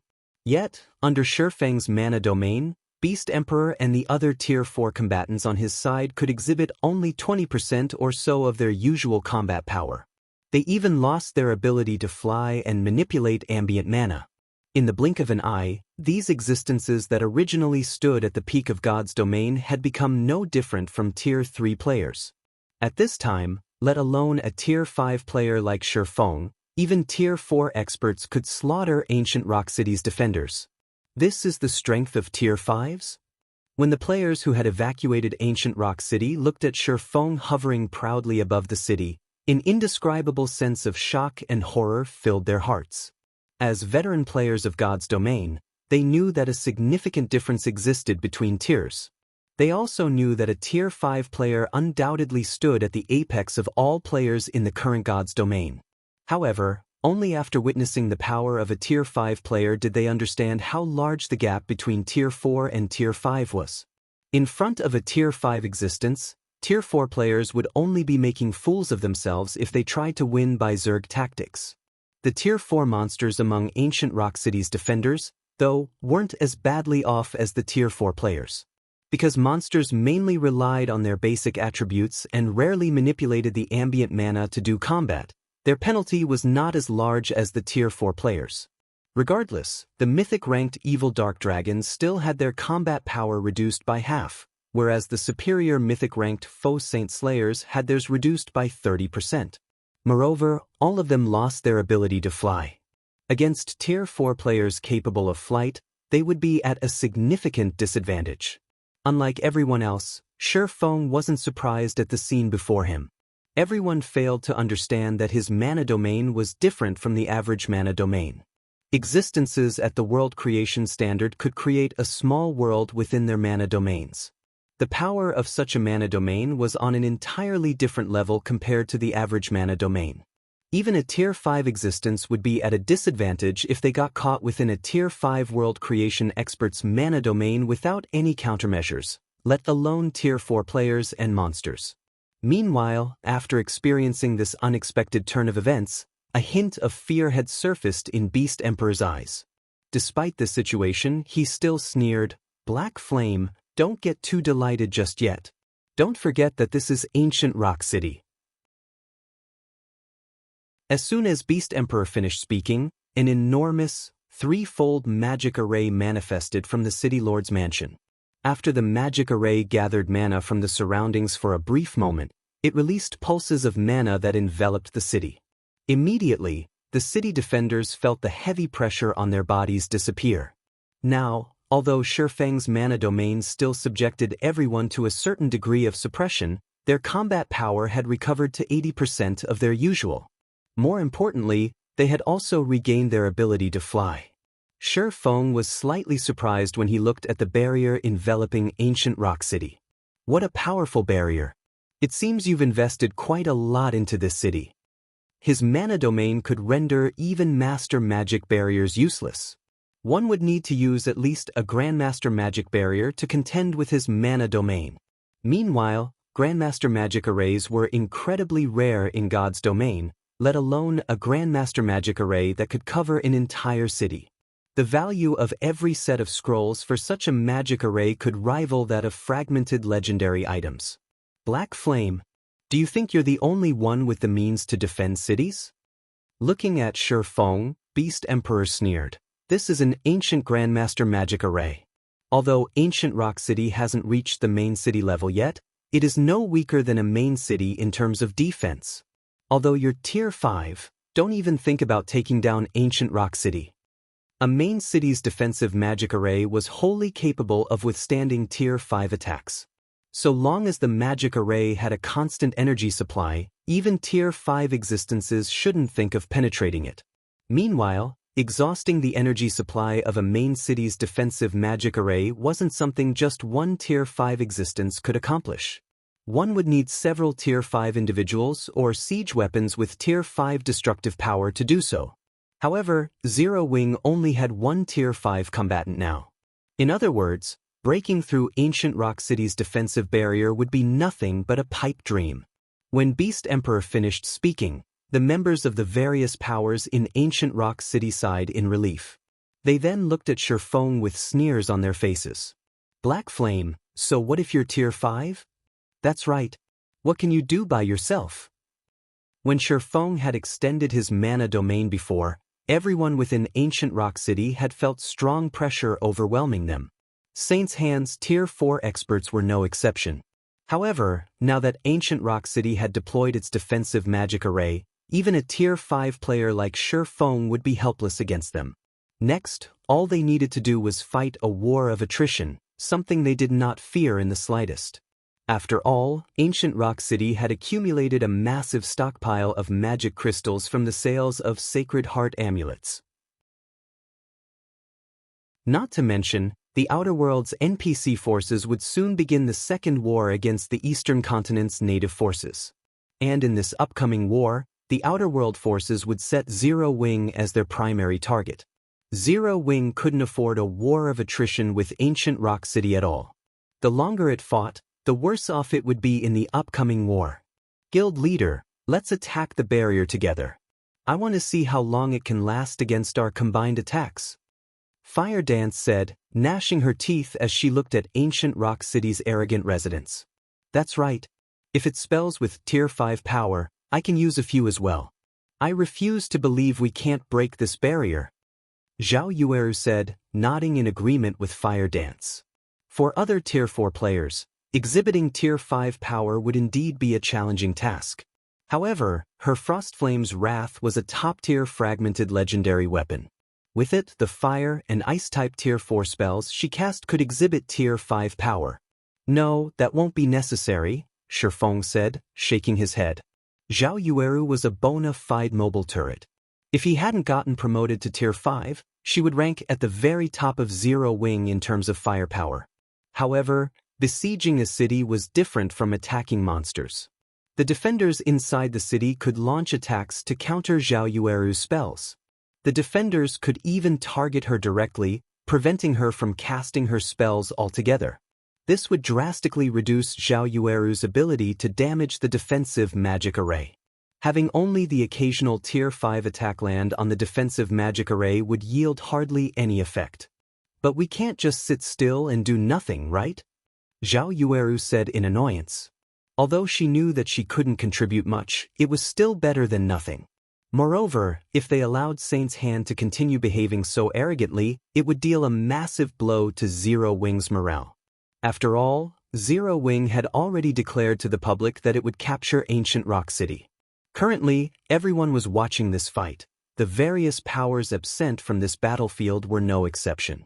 They were all observing every detail of the battlefield and tensely awaiting the outcome of this siege. If Zero Wing won, then the various superpowers would no longer dare entertain thoughts of resisting Zero Wing on the eastern continent. However, if Zero Wing returned foiled, many superpowers would begin having designs on Zero Wing. They might even ally with Saint's Hand to deal with Zero Wing. Of course not, Feng said, chuckling. I'm merely saying that you don't need to take action. All you need to do is watch. Just watch. Zhao Yueru looked at Feng in confusion. The guild city in front of them rivaled a main city. How could they possibly capture it just by looking at it? The other Zero Wing members present were also confused, failing to understand what was going through their guild leader's mind. However, Feng did not bother explaining himself. Instead, he flew to an altitude several hundred meters above Ancient Rock City and began chanting an incantation, his chanting causing the surrounding mana to swarm toward him. Upon seeing Feng's actions, Ancient Rock City's defenders laughed. Are you trying to use a Tier 5 large-scale destruction spell? Beast Emperor sneered as he looked at Feng. This is nothing but a futile struggle. Let alone a Tier 5 sword saint like yourself, even a Tier 5 divine mage can't do anything against Ancient Rock City's defensive magic array. Everyone, prepare for battle. Target the flying ship. Beast Emperor ignored Feng's attack, as there was no way weakened Tier 4 attacks could do anything against Feng. However, it was a different story for the Crimson Dragon flying ship. The flying ship wouldn't last long before a barrage of Tier 4 attacks.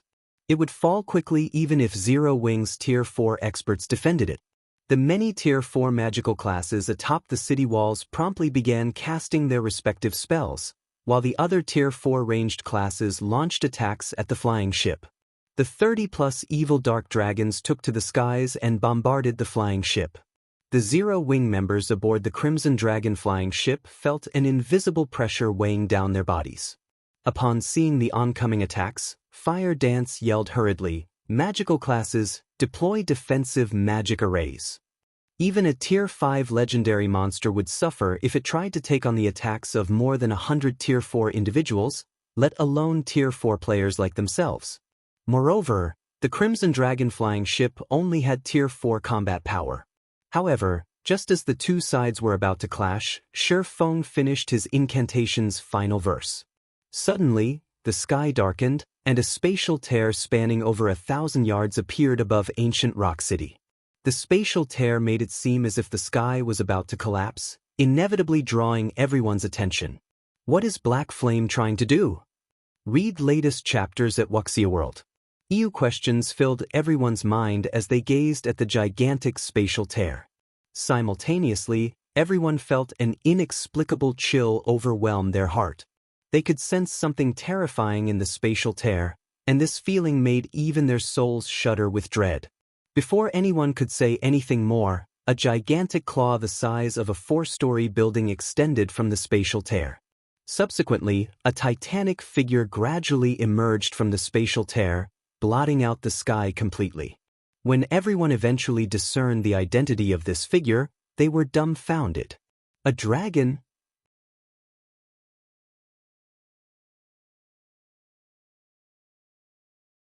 Chapter 2877, Divine Dragon's Might. A Tier 4 dragon? It's a real Tier 4 dragon. Any veteran of God's domain would have heard of the creatures known as dragons. Ancient Rock City's inhabitants, who were at Tier 3 on average, had an even better understanding of dragons. However, when everyone in Ancient Rock City saw the dragon in the sky, they finally understood how terrifying dragons were. The Tier 4 dragon that had just appeared above Ancient Rock City was around 500 meters long, its massive body blotting out the sun. Its aura covered a radius of several thousand yards, making every Tier 3 player in that area shudder involuntarily. Compared to the Tier 4 evil dark dragons protecting Ancient Rock City, this Tier 4 dragon was akin to a god. This is a fake. This must be a fake. How can a player summon a real Tier 4 dragon? The various powers experts standing atop the city walls revealed expressions of shock and horror.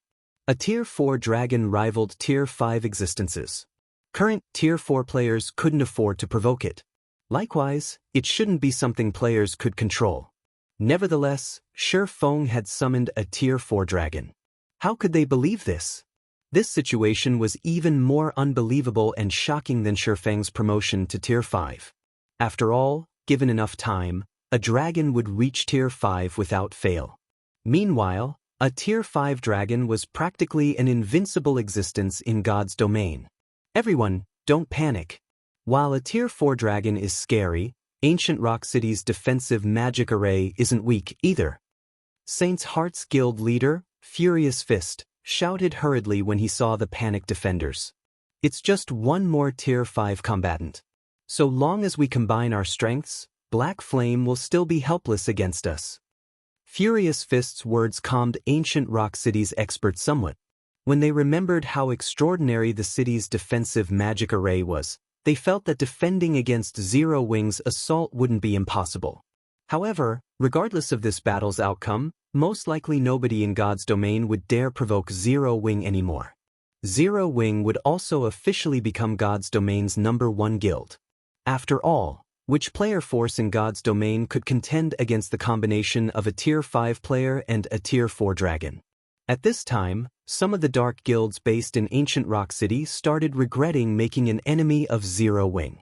While they might escape tragedy today, thanks to Ancient Rock City, what about the future? They couldn't possibly hide in Ancient Rock City forever, right? While the various dark guilds regretted their decisions, Thousand Miles' complexion turned indescribably ashen as he looked at the dragon in the sky. Noticing Thousand Miles' pallidness, Furious Fist asked, "Vice Guild Leader Miles, what's wrong? Is there a problem with that dragon?" No matter how many times Furious Fist inspected the dragon hovering in the sky with his ordinary identification skill, the results said this dragon was the real deal. Moreover, there was no doubt that the dragon was Tier 4, and it had reached level 165. However, he couldn't get any further information on the dragon without a higher-ranking identification skill. As a Vice Guild leader of Miracle, Thousand Miles should have a high-ranking identification skill, so it wouldn't be strange if he managed to see some more information. A look of despair appeared on Thousand Miles' face as he said, "That's not just a dragon. That's a divine dragon. A silver divine dragon." Divine? Dragon? Furious Fist was stunned. Glaring at Thousand Miles, he demanded, "Brother Miles, you're not joking with me, right?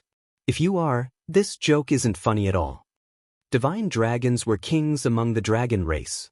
An ordinary dragon and a divine dragon were as different as an ordinary monster and an archaic species. The two were completely different creations. Turning to Furious Fist, Thousand Miles smiled wryly and said, "I wish that were the case, but do you think I'm joking?" Thousand Miles regretted using his higher-ranking identification skill on the dragon. Had he not probed any further, he would have held some hope for victory in his heart. Now, though, no such hope existed. Meanwhile, when the players who had fled Ancient Rock City gazed at the distant silver divine dragon, they were flabbergasted for a long time. Is this why Zero Wing was confident in attacking Ancient Rock City? A divine dragon? I must be dreaming. That's right. This must be a dream. I just reached Tier 4, so how could Black Flame have reached Tier 5 and gained control over a divine dragon already? This is a dream. Many people began deluding themselves as they looked at the silver divine dragon, none of them willing to face reality. However, Beast Emperor, who stood atop the city gate, had no plans of giving up. Glaring at the divine dragon in the sky, he ranted with a maniacal expression, "Black Flame. So what if you have a divine dragon? My ancient Grandmaster magic array can stop it." The silver divine dragon in the sky suddenly opened its maw before Beast Emperor could continue. The next instant, all mana within a 10,000-yard radius vanished, and everyone within this area felt indescribably stifled. Roar! Accompanied by a deafening roar, a beam of divine light devoured the entire ancient rock city. Divine Dragon's Breath. When the dazzling divine light descended upon ancient rock city, it forced all players within a radius of several tens of thousands of yards to shield their eyes. The divine light gradually faded away, and only then did everyone open their eyes again to inspect the breath attack's effect. Impossible! When the players standing several thousand yards from ancient rock city saw the city again, they were utterly dumbfounded. The divine dragon's breath didn't just shatter ancient rock city's defensive magic array. It had even vaporized the towering city lord's mansion at the center of the city along with almost every player and building in the city. Taking their place was a massive crater that spanned the entire city. Only the Tier 4 experts on the city walls who managed to activate their life-saving skills in time and the 2 faux saint slayers had survived the attack. Everything inside ancient rock city's perimeter wall had been reduced to a wasteland. No. This isn't possible. Beast Emperor fell into chaos and madness as he looked at what remained of his city. And he wasn't alone. Furious Fist's mind also stopped working at this cataclysmic scene, his body crumbling powerlessly to the ground. B all of the investments we've made. All of the forces we've gathered. Gone. As if they were nothing but a joke. Thousand Miles, who had also survived the ordeal, was rendered speechless for a long time. One attack. It had taken just one attack for ancient rock city, a city rivaling main cities, to disappear. Who could believe this? Zero Wing's members aboard the Crimson Dragon flying ship were similarly stunned by this scene. This was especially true for Ji Lurong and Crimson Mask, who had been active on the Western continent until recently. An indescribable sense of shock filled the two. The Western continent had legends describing the dragon's devastating power and how a single breath attack could destroy entire cities. There were also stories of kingdoms meeting their end because they had angered a dragon. Previously, Ji Lurong and Crimson Mask treated these stories as mere folklore. Now, they finally understood that those stories weren't just legends to embellish God's domain but facts. In reality, even Feng was shocked by this outcome. This is the power of a divine dragon? When Feng saw the ruin before him and Auerbach's nonchalant demeanor, he was momentarily at a loss for words. Feng had seen Tier 6 God-ranked experts single-handedly destroy cities in the past. However, compared to the power displayed by those Tier 6 God-ranked experts, Auerbach's performance gave Feng a much greater shock. This was because Auerbach was only at Tier 4. Read latest chapters at Wuxia World. Originally, Feng thought that Auerbach's breath attack would, at most, deplete a significant portion of the defensive magic array's energy. Yet, the entire city had disappeared. He couldn't help looking at the crazed Beast Emperor apologetically. He even wanted to tell Beast Emperor that he hadn't done this on purpose. Of course, while Feng pitied Beast Emperor, he did not show the latter any mercy. Unsheathing the abyssal blade, he activated the Tier 4 Darkness Bind, binding Beast Emperor and the other surviving defenders. Now that Ancient Rock City's defensive magic array was no more, Beast Emperor and the others were subject to the full power of Feng's mana domain. Without the ability to manipulate the ambient mana, Beast Emperor and the others were basically Tier 3 players with above-average basic attributes. Hence, they were utterly incapable of resisting Feng and got caught easily. And under the restraint of Darkness Bind, they couldn't die even if they wanted to. After Feng destroyed Ancient Rock City and captured Beast Emperor and the others, news of this battle spread like wildfire across the entire God's domain.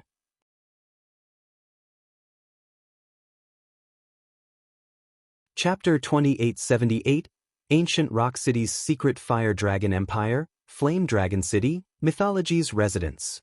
A Tier 3 ranger barged into the meeting room occupied by Mythology's executives, earning the dissatisfaction of Xianxia and the others in the room. Looking at the ranger, Xianxia asked in a displeased tone, "Did something happen?" "It's news of Zero Wing," the ranger said hurriedly. "According to your orders, we've kept tabs on Zero Wing. However, just a moment ago, Zero Wing destroyed Ancient Rock City." Upon hearing the ranger's words, Cold Shadow responded dubiously, "Impossible. It's only been around 10 minutes since Zero Wing arrived at Ancient Rock City. Even if Black Flame is Tier 5, they can't possibly capture the city so quickly." Ancient Rock City was Beast Emperor's base, and the man had long since armed the city to the teeth.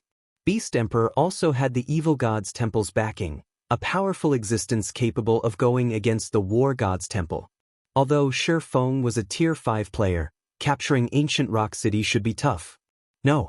Vice Guild leader, Zero Wing didn't capture Ancient Rock City. It razed the entire city in one blow. Ancient Rock City is now a ruin. The ranger countered, shaking his head. He then took out a magic crystal recorder and placed it on the meeting table. "This is the battle video we received." Immediately, the magic crystal recorder projected the image of a dragon. With just one breath attack, this dragon leveled the entire Ancient Rock City, leaving nothing unscathed. A Tier 4 divine dragon. It managed to destroy the entire Ancient Rock City in one hit? Deathly silence enveloped the meeting room momentarily as Mythology's executives stared at the video projection with gloomy expressions. Shock and fear also surfaced in their eyes. Their astonishment was so obvious that even the reporting Tier 3 ranger could sense it. No wonder he dared refuse our two guilds' partnership. So this is the reason for his confidence. Cold Shadow looked at the Tier 4 Divine Dragon and the ruined Ancient Rock City in the video with complicated feelings. Feng had been a minor character unworthy of her attention in the past when Zero Wing was a guild reliant on external items to defend its territories. Yet, both Feng and Zero Wing were now bona fide titans that even Mythology could not and would not dare to offend. What was even more laughable was that just a moment ago, Mythology's executives had been discussing how to take revenge on Zero Wing in secret. Now, however, Black Flame, I indeed underestimated you before. Xianxia's gaze grew cold as he looked at the video projection. Repressing the reluctance in his heart, he uttered slowly, "Temporarily halt all retaliation against Zero Wing we discussed before." Practically every superpower in God's domain had heard about Feng killing Xianxia in Zero Wing City. As a result, Xianxia's reputation had taken a nosedive. Although Xianxia yearned to take revenge on Zero Wing, he knew full well that doing so right now would be no different from suicide. With the combined strength of a Tier 5 player and such a frightening divine dragon, Zero Wing could destroy every guild city in God's domain. Damn it! Are we going to let Zero Wing go, just like that? A Mythology executive complained in a hate-filled voice. Xianxia shook his head. Looking at Feng's projected image, he sneered, "Of course not. There is only one thing we need to do now, and that is wait. We wait until the start of the Second War. Even if Zero Wing has Black Flame and that divine dragon, it still can't stop the Outer World's advance. Also, Start searching ancient ruins for clues to the Tier 5 promotion. Spare no cost at all. We must have our own Tier 5. Although Wuxia Xianxia did not wish to admit it, the era of Tier 4 was already over. Tier 5 players would rule the future. If mythology did not have its own Tier 5 player, its position as one of the 5 great super guilds would be in danger. Shortly after Wuxia Xianxia issued his command, the other superpowers of God's domain also issued similar commands. They frantically searched ancient ruins for clues to help their Tier 4 experts get promoted to Tier 5 as quickly as possible while quietly awaiting the arrival of the Second War of Worlds. Meanwhile, inside the Orc Empire's ancient rock city, Fire Dance and the other Tier 4 experts of Zero Wing finally killed the 2 surviving Faux Saint Slayers. The deaths of the 2 superior mythic monsters granted everyone a generous amount of EXP, and they all managed to gain at least 1 level. However, compared to the EXP the Faux Saint Slayers contributed, Feng was more interested in the pitch-black stones the 2 monsters dropped after death. Previously, whenever players killed mythic-ranked Faux Saint monsters, the player who landed the finishing blow would have a dark gray mist invade their body. This gray mist would increase the player's affinity with mana for a lengthy period. This was also why Feng had not taken action against the Faux Saint Slayers and had instead allowed Fire Dance and the others to kill the 2 monsters. Yet, the 2 Slayers did not release any mist from their bodies. Instead, they each dropped a fist-sized stone. What dense soul energy! Feng was surprised when he spread his senses across the 2 black stones. When his concentration had reached Tier 5, his soul had also undergone a qualitative improvement. It was akin to his soul liquefying. However, compared to the soul energy in the pitch-black stone, his soul energy was nothing. After all, these 2 stones were solidified soul energy. Guild leader, are those things useful? Kola asked curiously as he looked at the black stones in Feng's hands. More than that. Smiling, Feng said to Zero Wing's members, they're even better than fragmented legendary items. Is there anyone here with concentration at the Tier 4 peak standard? After Zero Wing's members exchanged glances, only Violet Cloud stepped forward. Guild leader, my concentration reached the Tier 4 peak standard recently. However, the 2 vice guild leaders should have reached this standard too. Could take this soul stone. Afterward, find a quiet place and eat it. It should increase your concentration standard. If you're lucky, you might even raise it to Tier 5. Feng said as he handed one of the black stones to Violet Cloud. He then said to the others, if anyone else manages to reach the Tier 4 peak standard, you can get this soul stone from me. The other Zero Wing members nodded their heads, none of them objecting to Feng's method of distribution. However, when Beast Emperor, who was restrained in a corner, saw Feng's actions, he dearly wanted to strangle Feng to death. Feng was actually treating the 2 Faux Saint Slayers' cores as a snack and letting others eat them. This was simply outrageous. He had fed the 2 Faux Saint Slayers the souls of tens of thousands of Tier 3 players to transform their cores into a soul core. So long as he had a soul core, he could create another Faux Saint Slayer. Yet, Violet Cloud received one of these soul cores as a snack. Black Flame, you'll pay for this. Beast Emperor bellowed as he glared at Feng. It doesn't matter even if you caught me. The evil god's temple's rise is already a foregone conclusion. At that time, the Faux Saint army will devour everyone from Zero Wing. Foregone conclusion? Feng laughed. Looking at the restrained Beast Emperor, he pointed at the ruined saint's hand residence in the distance and asked, are you talking about that secret land beneath your guild residence? I don't know what you're talking about. Beast Emperor stammered in a panic. No need to pretend. Do you think Tier 5 is a joke? Feng rolled his eyes at Beast Emperor. While Ancient Rock City's defensive magic array was still active, Feng hadn't been able to sense the secret land's existence. However, with the defensive magic array gone, nothing in Ancient Rock City could hide from his Tier 5 world creation mana domain. Moreover, Feng had already been suspicious about how Beast Emperor had managed to develop Ancient Rock City to its current level. Zero Wing had poured an astronomical amount of resources into developing Stone Forest City and Zero Wing City. Yet, The two cities were still stuck as intermediate cities, far from becoming advanced cities. So, how did ancient Rock City develop into an advanced city that was close to becoming a main city?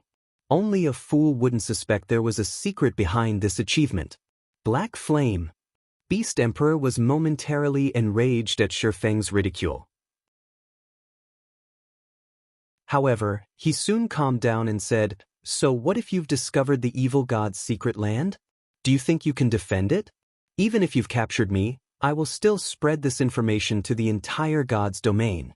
At that time, even the outer world forces will be drawn here. Do you think you can stop all of them?" The evil god's secret land was originally his biggest secret and something he had invested heavily in. This secret land was also why he had gained his current power. Although the evil god's secret land would be of significantly less help to those not belonging to the evil god's temple, the benefits were still enough to drive everyone in God's domain wild. How would I know if I don't try? Suddenly, Feng executed a slash at Furious Fist, instantly killing him. As Furious Fist collapsed reluctantly to the ground and transformed into countless particles of light, two items appeared in his place. Of the two items Furious Fist dropped, one was a piece of epic equipment, while the other was a token. Beast Emperor's complexion paled when he saw the token. This token was none other than Ancient Rock City's City Lord's token. With this token, one could take control of Ancient Rock City. Only, Beast Emperor couldn't figure out how Feng knew Furious Fist had held the City Lord's token. Read latest chapters at Wuxia World. It seems my luck is good. Feng was a little surprised when he saw the City Lord's token. It dropped on the first kill. Beast Emperor nearly fainted when he heard Feng's words. What Beast Emperor didn't know was that aside from Beast Emperor, everyone else held no value as prisoners in Feng's opinion. Meanwhile, the City Lord's token couldn't be taken out of the city. Otherwise, it would be automatically teleported back to the City Lord's mansion after some time. And with how precious the City Lord's token was, Beast Emperor naturally wouldn't leave it to just anyone. The person holding the token would have to be a Tier 4 guild executive of Saint's Hand at the very least. Hence, if Furious Fist hadn't dropped the City Lord's token, Feng would have killed Saint's Hand's Tier 4 experts one by one until it dropped. The instant Feng picked up the City Lord's token, a system notification rang in his ears.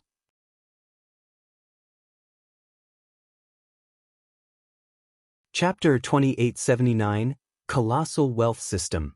Congratulations! You have obtained Ancient Rock City's City Lord's token. Do you wish to bind the token? Once bound, you will become Ancient Rock City's ruler and obtain full authority over the city.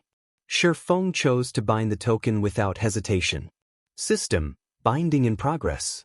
You will have full authority over Ancient Rock City after 4 hours. You should not move beyond 1,000 yards from the city during these 4 hours. If you leave this area or get killed during this time, the binding process will be cancelled, and you may not make another binding attempt for 1 natural day. CS 4 hours? Feng was a little surprised by the notification. Has it reached the main city standard already? When one tried to bind the City Lord's token of a guild city, the binding time would depend on the city's rank.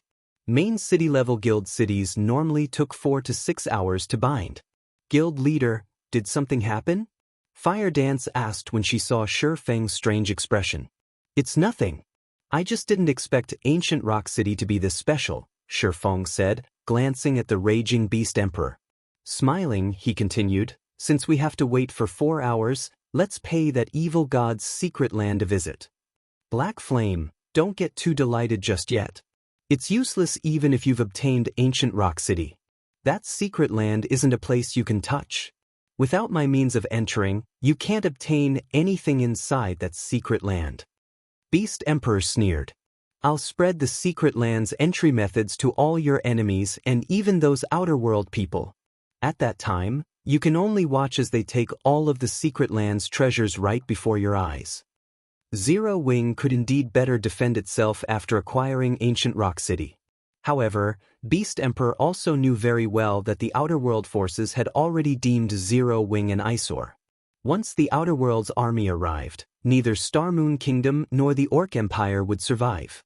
At that time, The outer world forces would snatch the evil god's secret land from Feng, and Feng would be helpless to resist them. However, Feng ignored Beast Emperor and led Zero Wings members to Saint's Hand's residence. Although ancient Rock City was now in ruins and Saint's Hand's residence had been leveled, the guild warehouse was situated on the first underground floor, so Saint's Hand's guild warehouse remained intact. After Feng's group took care of the one Tier 4 NPC and several Tier 3 NPCs guarding the warehouse, they gained full access to it. Everyone from Zero Wing salivated when they stepped into Saint's Hand's guild warehouse. The warehouse, which was the size of 2 sports stadiums, was packed with all sorts of items. Gold coins covered the floor, and magic crystals formed numerous mounds. At a glance, they estimated it held at least 3 million gold coins and 4 million magic crystals. This stockpile of magic crystals was only slightly inferior to Zero Wings. "We're rich! Guild leader, we're rich!" Fire Dance exclaimed in excitement as she looked around the warehouse. "With all these coins and magic crystals, we won't have to worry about upgrading the buildings of our cities anymore." Zero Wing City's public opening had indeed generated a lot of additional income. Unfortunately, the guild's expenditures still exceeded that amount. This was because Zero Wing City's public opening necessitated an increase in the city's security. The city had to recruit many NPC soldiers to fill as many of the 30,000 slots as possible. While Zero Wing could skim on the benefits provided to the hired soldiers by virtue of Zero Wing City being a main city, the cost of employing level 150 plus, Tier 3 NPCs was still high. With everything taken into account, maintaining a Tier 3 NPC cost 5 gold coins. If Zero Wing City filled all 30,000 of its soldier slots with Tier 3 NPCs, the NPC soldiers' daily upkeep alone would total 150,000 gold. Moreover, this still did not include the NPCs' weapons and equipment or the maintenance cost for the Tier 4 NPCs hired. Simply put, Zero Wing's daily expenditure had skyrocketed after Zero Wing City's public opening. At this time, the guild's stockpile of coins was close to empty. Fortunately, thanks to Saint's Hand's contribution, Zero Wing's warehouse would soon be rich again. Seeing Fire Dance's joy, Feng chose to hide the fact that ancient Rock City's reconstruction would probably eat up all of this money. Zero Wing might even need to provide additional funds. "Guild leader, come here quick. There are 7 luminaries crystals here," Blackie said after opening a chest as tall as he was. With glittering eyes, he continued, "There are at least 50,000 units here. That's even more than what we have." Before Feng left for the Western continent, he had tasked Blackie with acquiring as many 7 luminaries crystals as possible. Hence, Blackie placed particular importance on the crystals. However, Zero Wing's warehouse currently had only around 30,000 units of 7 luminaries crystal despite his efforts. And if it weren't for Zero Wing having a monopoly over the Arctic Canyon, this amount would be even lower. Yet, Saint's Hand's warehouse had more than 50,000 units of 7 luminaries crystal. "That's nothing. Blackie, come over to my spot. I'll let you know what real wealth is," shouted Cola, who stood in another corner of the warehouse, as he pointed at the several hill-sized chests beside him. "All of these chests here are full of epic materials or above.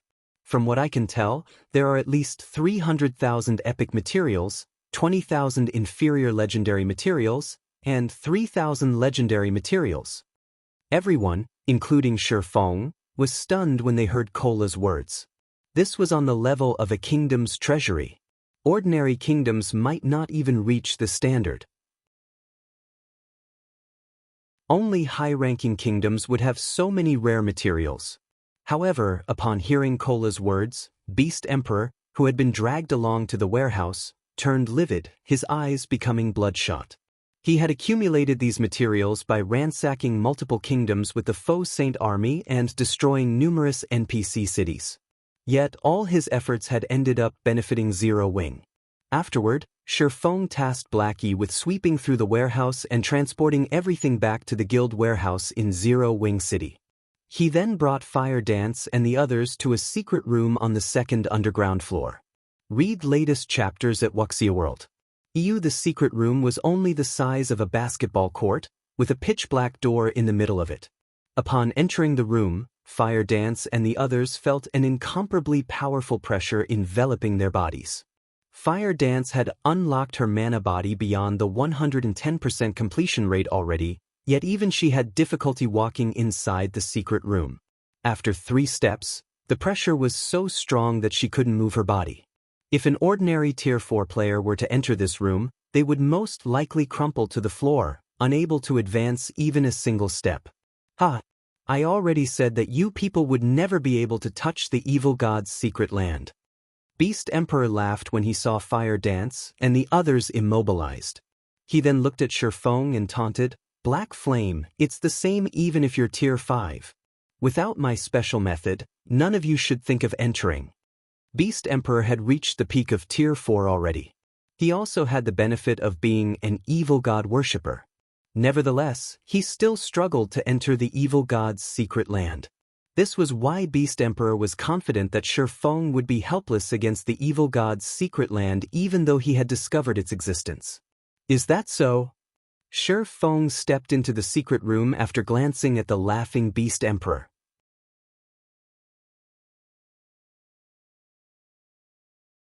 Chapter 2880, God Mode's Secret Land. What bold words! I want to see just how far you can go. Beast Emperor watched with ridicule and complacency as Feng entered the secret room. He was fully confident that the evil god's secret land would repel Feng. However, after Feng entered the room, 2 steps, 3 steps. Apparently unhindered by the oppression the pitch-black door exerted, Feng advanced 20 steps without stopping. He showed no signs of discomfort whatsoever. It was as if the pressure that rendered even experts at the peak of Tier 4 helpless was nothing to him. Confusion flooded Beast Emperor's heart as he looked at Feng. What's going on? When Feng arrived before the pitch-black door, let alone Beast Emperor, even Fire Dance and the others were stunned. How did you do it, guild leader? Fire Dance asked, unable to contain her curiosity. The intensity of the pressure she felt from the secret room was unprecedented.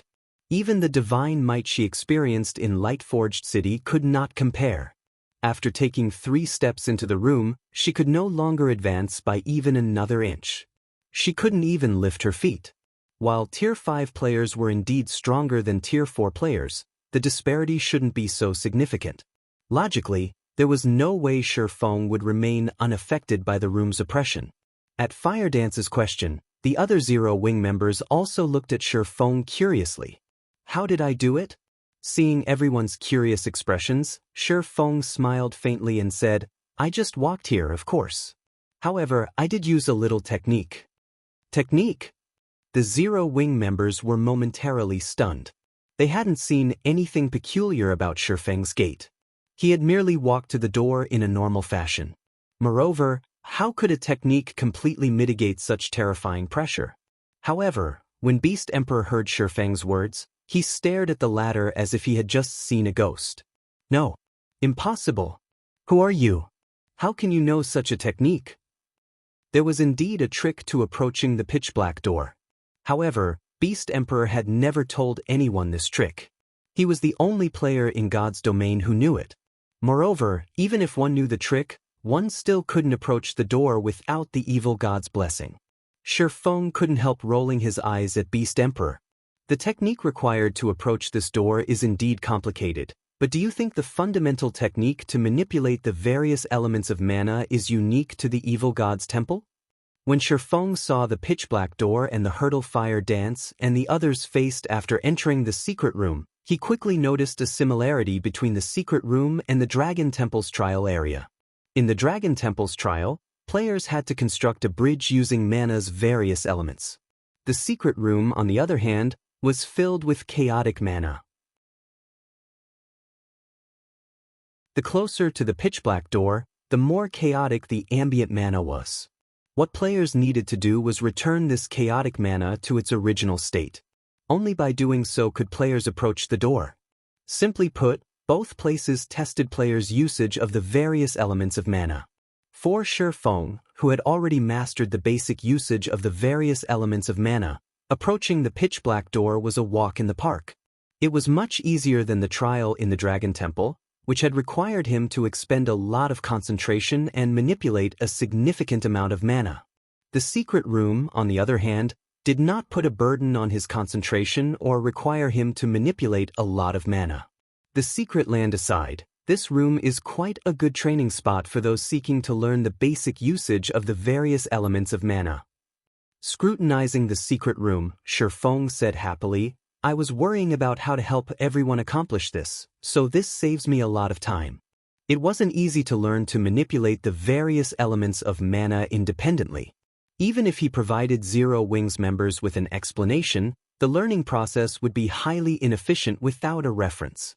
They could be taking a dead end for all they knew. The secret room just so happened to provide players with an environment for testing their application of the various elements of mana. It was undoubtedly a precious training ground. One would also have an easier time getting promoted to Tier 5 if they trained here, as having the ability to manipulate the individual elements of mana was crucial in constructing a Tier 5 mana body. When Beast Emperor heard Feng's words, he promptly fainted. Ignoring the unconscious Beast Emperor, Feng set his sights on the pitch-black door. The door was 5 meters tall and 2 meters wide, made of a material Feng didn't recognize. When he opened the door, a pitch-black whirlpool greeted him. The vortex exuded divine might, and players at Tier 4 or below shouldn't even think of setting foot into this whirlpool.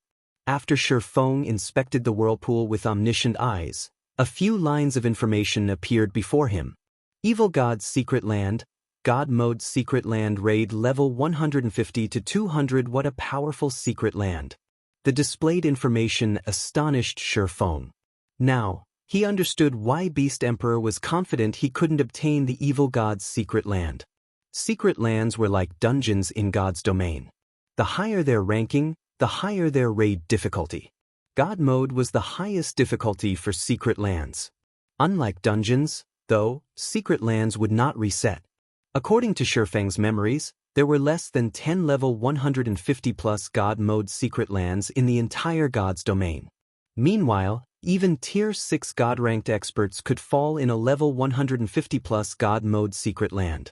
However, countless player forces would seek to enter a level 150+ God Mode secret land. It was also a place all Tier 5 players had to enter. This was because these secret lands held clues to the Tier 6 promotion. Which player who had climbed to Tier 5 wouldn't wish to advance further and reach Tier 6? Hence, God's domain's various forces would fight over any level 150+ God Mode secret land that appeared. It seems I'll now have to defend ancient Rock City, no matter what. Feng sighed as he looked at the Evil God's secret land. Due to the Outer World Force's invasion, he had intended to defend ancient Rock City only temporarily. After all, Zero Wing had limited combat power. In its current state, just defending the guild cities it already had from the Outer World's player and NPC forces would be difficult. Adding ancient Rock City to the list would only make things even more difficult for the guild. However, the Evil God's secret land was extraordinary. Feng might have ignored it if it were only an Azura mode secret land, but a level 150+ God mode secret land was something he had to protect at all costs. After all, finding another secret land of such caliber wouldn't be easy, even for him. The entrances of level 150+ God mode secret lands typically appeared at random locations and existed for only a set period. Thus, none of the superpowers in his previous life had ever managed to occupy a level 150+ God mode secret land. On the other hand, the entrance to the Evil God's secret land in ancient Rock City was fixed. This increased the entrance's value drastically. Moreover, this Evil God's secret land might very well hold the key to Feng's promotion to Tier 6. Read latest chapters at Wuxia World. Following this, Zero Wing's logistics members began ransacking Saint's Hand's warehouse, while Feng taught Fire Dance and the others the fundamental technique to manipulate mana's various elements. Like so, 4 hours went by in the blink of an eye, and Feng received a notification. System, congratulations. You have become Ancient Rock City's ruler. Do you wish to reconstruct Ancient Rock City? Reconstruct. Feng said in a determined tone. System, A God mode secret land has been discovered. Do you wish to integrate the secret land with ancient rock city?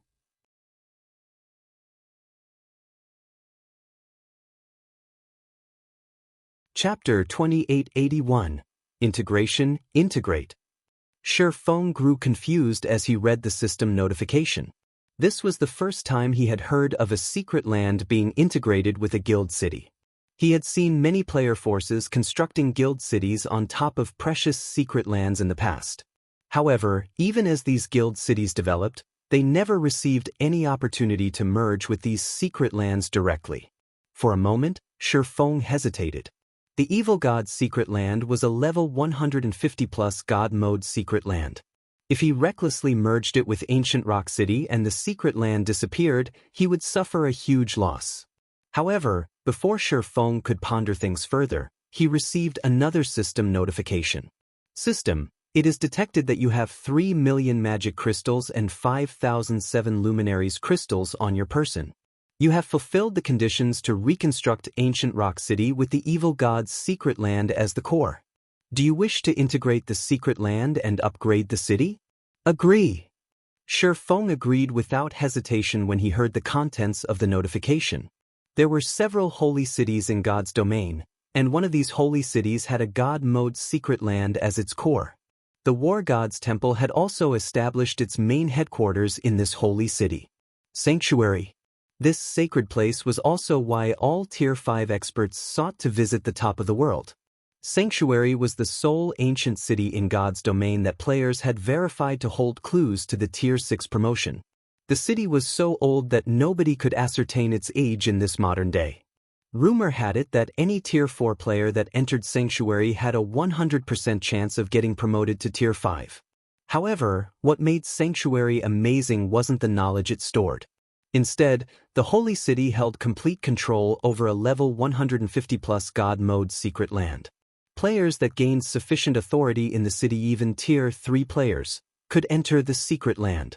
It was different from the God mode secret lands found in the outside world, where the minimum entry requirement was Tier 4 because of the suppression of divine might. Although great dangers existed in a God mode secret land, they weren't everywhere. Moreover, the environment inside level 150 plus God mode secret lands was different from the outside world, resembling that of ancient times, the era abounding with gods. Hence, entering a God mode secret land was an excellent opportunity even for low-tier players. Now that Ancient Rock City could become another sanctuary, how could Feng possibly turn down this opportunity? After Feng voiced his approval, some of the magic crystals and 7 luminaries crystals he had acquired from Saint's Hand's warehouse vanished from his bag space. Simultaneously, Ancient Rock City shook briefly. Ancient Rock City Region System Announcement. Ancient Rock City will commence with an upgrade. All players within Ancient Rock City will be teleported out of the city in 10 minutes. Players within the city are advised to make the necessary preparations. The system announcement echoed 3 times throughout the region. Subsequently, Feng received a personal system notification. System, Ancient Rock City's upgrade is estimated to take 1 natural day. As you hold Ancient Rock City's City Lord's token, you may not move more than 3,000 yards away from the city. You can also choose to log off and rest. Why is it so long? Feng was rendered speechless by the notification. A guild city's upgrade would typically take only several hours. Nevertheless, Ancient Rock City needed 1 day for its advancement. By the time the city was ready, Beast Emperor would have long since spread the evil god's secret land's information to all of God's domain. And worse, Ancient Rock City would be at its weakest after the reconstruction and upgrade process. Before the system's first major update, guild cities got a grace period whenever they underwent an upgrade. Now, guild cities no longer received that benefit. Players had to defend their cities on their own. If the outer world forces were determined, Ancient Rock City might be greeted with a battle as soon as its reconstruction ended. At this time, Fire Dance looked toward Feng and asked, "Guild leader, we've emptied Saint's Hand's warehouse already. Should we retreat now?" "No, bring Beast Emperor and the other captives back to Silverwing City first," Feng replied, shaking his head. "Also, have Liang Jing gather the necessary manpower in Silverwing City ahead of time. As soon as Ancient Rock City opens, have them garrison the city immediately. Yes, sir. Upon hearing Shifeng's words, Fire Dance understood that trouble would accompany Ancient Rock City's promotion.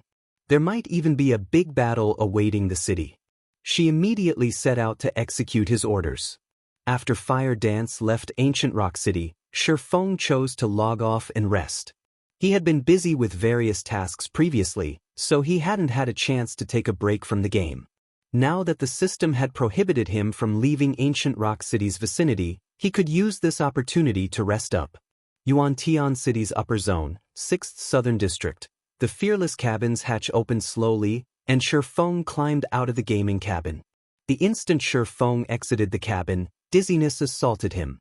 He very nearly fell back into the cabin. What's going on? As the world spun before him, Feng felt an indescribable hunger. Confused, he wondered, are my mind and body failing to adapt because I spent too much time in the Dragon Temple? However, Feng dared not ponder on this matter for too long because he knew there was only one thing he needed to do right now: eat. He had experienced this hunger once before, so he knew that his anemic symptoms resulted from his body lacking energy. Fortunately, Feng had prepared for such situations. After Zero Wing partnered with the Boulder Corporation, the latter had given Zero Wing 30 bottles of life potion. Feng had distributed most of them to Zero Wing's executives but kept 5 for himself as a precaution. This situation was precisely when he needed to use those life potions. Feng emptied 2 bottles of life potion in the blink of an eye. However, although the anemic symptoms he suffered eased, his mind and body still lacked energy. Only after downing the 5th bottle did Feng feel himself reviving. Thank goodness I prepared 5 bottles. I wouldn't have recovered from this predicament with only 4. Feng couldn't help sighing deeply as he looked at the empty bottles in front of him. These 5 bottles of life potion should have lasted him 2 months. Now he had finished all 5 in one fell swoop. If Mushin and Krue found out about this, they would have a heart attack. After all, this was half a year's worth of provisions for them. However, while Feng felt heartache over the consumption, he also felt completely reinvigorated. His physical fitness, mental strength, perception, and physical aspects had undergone tremendous growth. Now, even with both eyes closed, he could still perceive the outline of his room. He could even sense the life force of those in the entire building block if he concentrated. This was simply unbelievable. Could I have become a mental strength master already? This thought occurred to Feng when he detected the life force of others in the building. He couldn't think of any other explanation for this change. Only the rumored mental strength masters might have such an ability. Read latest chapters at Wuxia World. At this time, even his view of the world had changed. After Feng immersed himself in this experience for a dozen minutes, he smiled. Although I don't know if I've become a mental strength master or not, with my current standard, I shouldn't have to worry about the mental strength master backing Lu Tiendi. Thinking up to this point, Feng tidied up himself and left his house. He planned to visit the 5 States Corporation's mansion to replenish the resources necessary for both his and Zero Wing's development. Previously, he had been worried about Lu Tiendi's mentor targeting him, so he hadn't dared to venture too far from his residential area. Now that his strength had improved significantly, he naturally didn't have to hold back anymore. He could do his tasks without worry.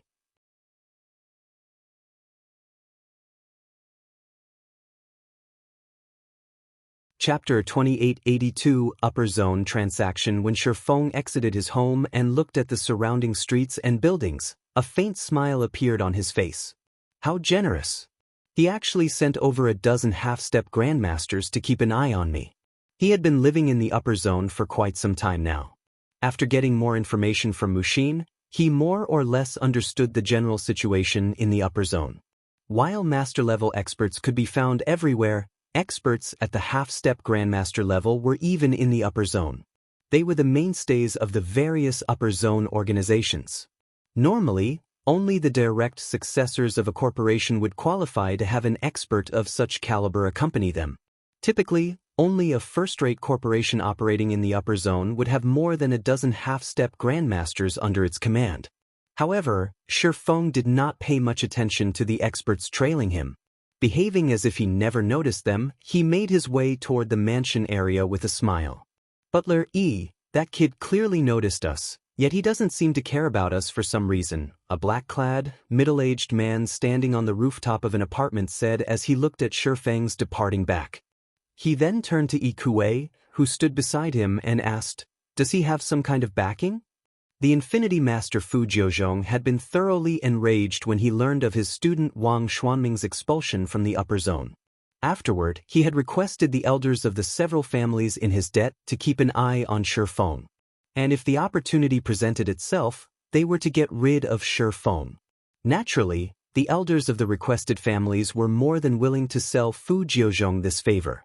After all, according to their investigations, Feng had no background.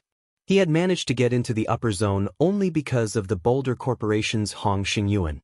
The only noteworthy thing about him was some achievements in God's domain. In response to the black-clad man's question, Yi shook his head and said, "From what I know, apart from the Boulder Corporation, his only other connection in the upper zone is General Manager Xia. However, her interest in him hasn't reached a level where she is willing to make an enemy of us for his sake. He might be ignoring us now because of the strengthened security around him." "If that's the case, this kid's days are numbered," the middle-aged man said as he looked coldly at Feng's distant figure. In a duel between two grandmasters, it would indeed be difficult to decide the match's outcome within a short time. However, their side had 6 half-step Honglian grandmasters and 8 grandmasters. 3 of the 8 grandmasters were even bona fide Honglian grandmasters. If they worked together, even an expert like Wang Xianming would fall quickly and have no opportunity to escape. "In that case, I'll leave the rest to you all, Elder Qi. I will wait here for your good news," Yi said respectfully to the black-clad, middle-aged man. Elder Qi was the elder of a first-rate corporation. Although he could no longer improve due to his old age, he was still a Honglian grandmaster. His strength even surpassed Wang Xuanming slightly. If not for Fu Jiuzhong, Elder Qi wouldn't have paid any attention to the Starline Corporation whatsoever. "No problem. Leave it to us. Once we get an opportunity, we'll cripple him," Elder Qi said as he stroked his beard. "We'll teach this kid that he can't offend just anyone he wants in the upper zone." The upper zone was indeed a safe place, as even mental strength masters wouldn't dare take a life here. Otherwise, the Green God Company would investigate the matter. Even a mental strength master shouldn't think of continuing their days in the upper zone at that time because this was the Green God Company's bottom line. However, teaching someone a lesson or crippling them was a different story. If the Green God Company did not catch the culprit red-handed, it would turn a blind eye to the matter. After all, so long as a person was alive, the Green God Company could let them make a full recovery within a short time with their technology. After saying so, Elder Qi began tailing Feng, together with the other experts. Upper Zone, Mansion District. After strolling in the Mansion District for half an hour, Feng arrived in front of a 3-story mansion that occupied an area equivalent to 4 basketball courts. As expected of the 5 States Corporation, there are only 10 such mansions in this district. Even the Boulder Corporation didn't manage to get one. No wonder Han Yifeng dares to compete for one of the middle-layer slots. Feng couldn't help his surprise as he inspected the luxurious mansion before him. He had seen the pricing for such large mansions. Not only did it cost 140 million trade points, but one also had to have 100 million contribution points. While one wouldn't be required to spend the 100 million contribution points, accumulating that many points was an incredibly difficult task. Meanwhile, such large mansions were much better than the average mansion. Apart from offering more space, these mansions also stood closer to the waist of the mountain. In the base layer, they were the closest buildings to the middle layer.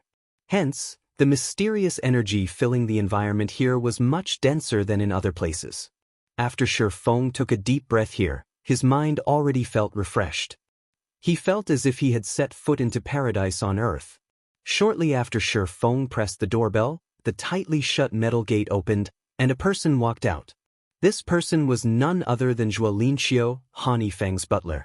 Looking at Shi Feng, Xianxia asked, "Mr. Shi, may I know what business you have with us today?" "It's about the agreement young Master Han and I made," Shi Feng replied calmly. "As per our agreement, I have come to do business with young Master Han." "Business? Please follow me." Xianxia nodded and led Shi Feng into the mansion. When Shi Feng entered the mansion, he immediately noticed several young men and women training under an elderly man in the mansion's outdoor training ground. The elderly man wore a martial arts robe. Although he had a head of white hair, the aura he exuded was more powerful than what Shi Feng had sensed from Wang Xianming previously. Upon Shi Feng's arrival, the young men and women turned to look at him curiously, wondering who Shi Feng was for the Five States Corporation to treat him as a guest. However, after getting berated by their elderly instructor, they promptly focused on their training again. "It seems I really can't underestimate the Five States Corporation." Shi Feng was surprised when he spread his senses across the mansion. There are 6 grandmasters and more than 10 half-step grandmasters in this mansion alone. Even the Boulder Corporation doesn't have this many experts. After guiding Shi Feng to a reception room on the 3rd floor, Xianxia pushed apart the wooden doors to the room and said, "Mr. Shi, the young master is waiting inside." Shi Feng nodded and walked into the room. He found Han Feng seated behind a solid wood desk with his eyes closed. Currently, Han Feng did not exude the slightest bit of aura and felt no different from an ordinary person. Compared to the last time Shi Feng had met him, Han Feng's aura had changed dramatically. Upon sensing Shi Feng's arrival, Han Feng opened his eyes. Revealing a faint smile, Han Feng said, "Brother Shi, I didn't think you would come to find me so soon. I expected you would wait for the last 10 days to get a better price." Read latest chapters at Wuxia World. EU at this point, Shi Feng's name was already known throughout Yuantian City's upper zone. Not only was he the cause of Wang Xuanming's banishment from the upper zone, but he was even Zero Wing's guild leader. The resources he had on hand tempted many of the corporations participating in this season's contribution competition. If not for Wang Xuanming's teacher, Fu Jiuzhong, many of the corporations based in Yuantian City's upper zone would have long since visited Shi Feng and proposed a partnership. I doubt that will happen. I know I am not your only source of contribution points, young Master Han. Had I waited until the last moment, I probably would have gotten a lower price instead. You might not even have wanted my points at that time, Shi Feng said, shaking his head. Originally, Shi Feng had indeed considered waiting for a better price. Now, though, he couldn't afford the delay. Zero Wing urgently needed a large amount of resources, especially life potions. The life potion was the perfect drug to improve one's physical fitness.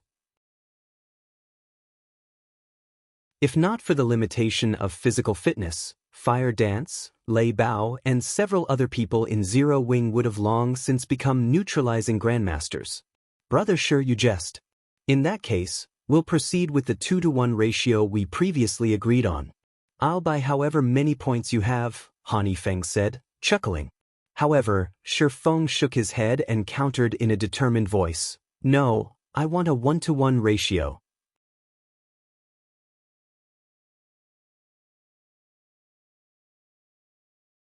Chapter 2883, Overnight Fortune, 1-1. Han Feng frowned. "Brother Shi, isn't your asking price a little too high?" At this time, Han Feng wasn't the only one dissatisfied. Standing by the door, Xianxia looked at Shi Feng with a hint of anger and ridicule in his eyes. A 1-to-1 exchange ratio was something no organization operating in Yuantian City's upper zone would accept. Life potions and phantom potions served as an organization's foundation. Their stockpile was also something accumulated over many years. These potions weren't items that one could obtain on a whim. Yet, Shi Feng wanted to purchase these precious potions at a 1-to-1 exchange rate. Did he take the Five States Corporation for a fool? The Five States Corporation had many sources for contribution points. Meanwhile, these sources only sought a 2-to-1 ratio. On what basis was Shi Feng asking for a 1-to-1 ratio? Young Master Han, don't be in a hurry to refuse, Shi Feng said, smiling as he looked at Han Feng's cold expression. A 1-to-1 ratio is a fair price. A fair price. Feng laughed. May I know how you think it is fair, brother Shi? Because I can guarantee you a slot to enter the middle layer, young Master Han. Feng said confidently. Do you think this is a fair deal now? At Feng's words, Feng's cold expression changed slightly. However, he quickly recollected himself and asked, Those are some confident words, brother Shi. If what you say is true, I can consider a 1-to-1 ratio. May I know what exactly you are counting on to help me? 600,000 contribution points. That, combined with the points you already have, while I don't know if you can secure first place, getting within the top 3 shouldn't be a problem, right? According to Mushin's information, the top 3 rankers' limit should be around 1 million contribution points. It would be difficult for them to acquire more than this because one could earn only so many contribution points through real-world resources. The only other way these top rankers could acquire more points would be to obtain many 7 Luminaries crystals in God's domain. However, 7 Luminaries crystals were incredibly precious in God's domain, and even the various superpowers barely had any. Bean Feng estimated that acquiring 800,000 contribution points shouldn't be a problem for the 5 States Corporation. If the corporation included his 600,000 points, it could secure one of the top 3 spots with a 100% certainty. When Feng finished speaking, Xianxia couldn't help staring at Feng in disbelief, his eyes very nearly falling out of their sockets. Each of the 5 States Corporation's point sources could contribute only several tens of thousands of contribution points. After totaling the points from all sources, the corporation should gain around 600,000 contribution points. Not to mention, these sources would not necessarily sell all their points to the 5 States Corporation. After all, the upper zone's various organizations were purchasing contribution points at a high price. The 5 States Corporation would be fortunate if it could acquire 400,000 contribution points in the end. However, if the corporation could gain an additional 600,000 contribution points now, it could secure one of the top 3 spots in the competition. At this time, even Feng was visibly moved. 600,000. He has this much strength? In Feng's opinion, taking out 200,000 contribution points would be plenty impressive already. After all, 7 Luminaries crystals were not easy to acquire in God's domain. Feng had even traded some with him already. With 600,000 contribution points as his base, Feng could even try to fight for one of the top 3 positions himself. Feng smiled when he saw Feng's reaction. He then asked, What do you think, young Master Han? If Feng had 1 million contribution points as his base, all he needed to do next was acquire another 300,000 points or so to solidify his victory. After pondering for a moment, Feng gritted his teeth and said, That is indeed sufficient qualification. However, a 1-to-1 ratio is still too much. The 5 States Corporation can't take out so many potions in a short time. If converted to trade points, 600,000 contribution points would be worth 60 million trade points. And when converted to life potions, that would be equivalent to 12,000 life potions. This was by no means a trifling amount. Feng didn't find Feng's words surprising either. Instead, he chuckled and said, If that's the case, how about this? I'll only ask for 2,000 potions. I'll exchange the remainder for a large mansion in the upper zone. What do you think? I recall that the 5 States Corporation still has the authority to purchase another one. The base layer had only 10 large mansions, and only 8 had owners. After some research, Feng found that these large mansions were excellent accommodations. Not only could they house 40 people easily, but the strange energy in the air was also much denser in these large mansions. This denser energy would be of greater help in stabilizing gentle snow and Aqua Rose's condition. Feng, don't go too far. Xianxia blurted angrily. A 1-to-1 ratio is already an astronomical price. Yet, you're asking for a large mansion that's worth 140 million trade points? Do you take the 5 States Corporation for a fool? The value of 10,000 life potions was equivalent to only 50 million trade points, a little more than 1/3 of a large mansion's value. Feng's terms were no different from daylight robbery. My asking price is indeed a little excessive, but purchasing a large mansion doesn't require you to spend contribution points. You only need to have accumulated 100 million contribution points. Meanwhile, not only will my 7 luminaries crystals provide you with contribution points, but they will also provide you with an ample amount of trade points. Exchanging a large mansion for these crystals wouldn't be a loss for your corporation, Feng said. Of course, if your corporation isn't willing to do this transaction, I can find someone else to partner with. I believe the other people competing for the top 3 spots will be interested in my proposal. Xianxia was momentarily rendered speechless by Feng. What Feng said was indeed true. Contribution points were far more important than trade points, especially in the middle layer. Moreover, compared to contribution points, trade points were much easier to acquire. That's enough, old Zhua. Feng shot a glance at his butler, silencing him. He then returned his gaze to Feng and said, I agree to your offer. However, I will need time to acquire the large mansion. As for the potions, I can give you 1,000 bottles now. I will pay you the remaining 1,000 bottles and the large mansion within the next 5 days. What do you think? Sure, I don't have any problem with that. Feng nodded. In Feng's opinion, the 5 days Han Yifeng stated were only a ploy. Han Yifeng wanted to purchase as many contribution points as possible from his other sources during these 5 days because once news of his acquisition of 600,000 contribution points spread, purchasing points would become much more difficult. Afterward, Han Yifeng signed a contract with Feng. According to the agreement, Feng would transfer 60,000 7 luminaries crystals to Han Yifeng through God's domain within half a day. At the same time, Han Yifeng would pay Feng 1,500 bottles of life potion, 500 bottles of phantom potion, and 1 large mansion in return. With the contract signed, Han Yifeng had Zhuolinjiu pass 100 bottles of life potion to Feng, with the rest to be delivered secretly to Feng's house. After concluding the deal, Feng left the 5 States Corporation's mansion with a crate of life potions. Meanwhile, after Feng left, Zhuolinjiu turned to Han Yifeng and warned quietly, Young master, your elders will criticize you if they find out you made such an unfavorable deal. Criticize? Sending Zhuolinjiu a glance, Han Yifeng sneered. So long as I get into the middle layer, do you think I'll care about what they have to say? Everyone living in the base layer wished to enter the middle layer. The environment there far surpassed the base layers. The middle layer was also home to many mental strength masters. If he could befriend even one of these masters, his position within the 5 States Corporation would become unshakable. At that time, would he have to care about the criticisms of his elders? Gazing through the window at the distant middle layer with eyes burning with zeal, Han Yifeng said, Head out and purchase contribution points from those organizations immediately. It doesn't matter even if you have to offer them a 1:5 ratio.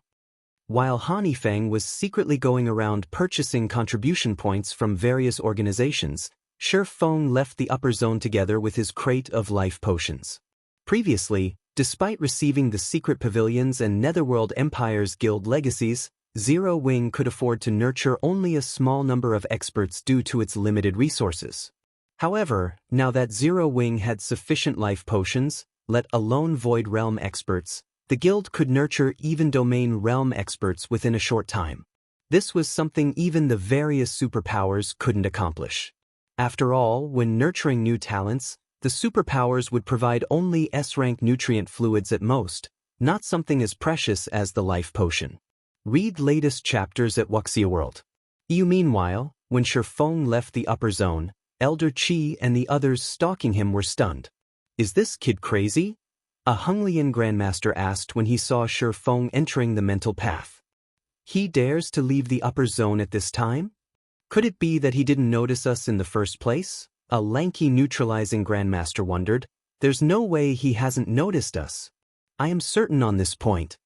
Elder Qi declared. Looking at Feng's distant figure coldly, he continued, He's looking down on us. Since he's so arrogant, I'll fulfill his wish. Everyone, get ready to take action outside. I want to see what ability this kid has. After saying so, Elder Qi promptly set off after Feng. The other experts followed Elder Qi after briefly exchanging looks with one another.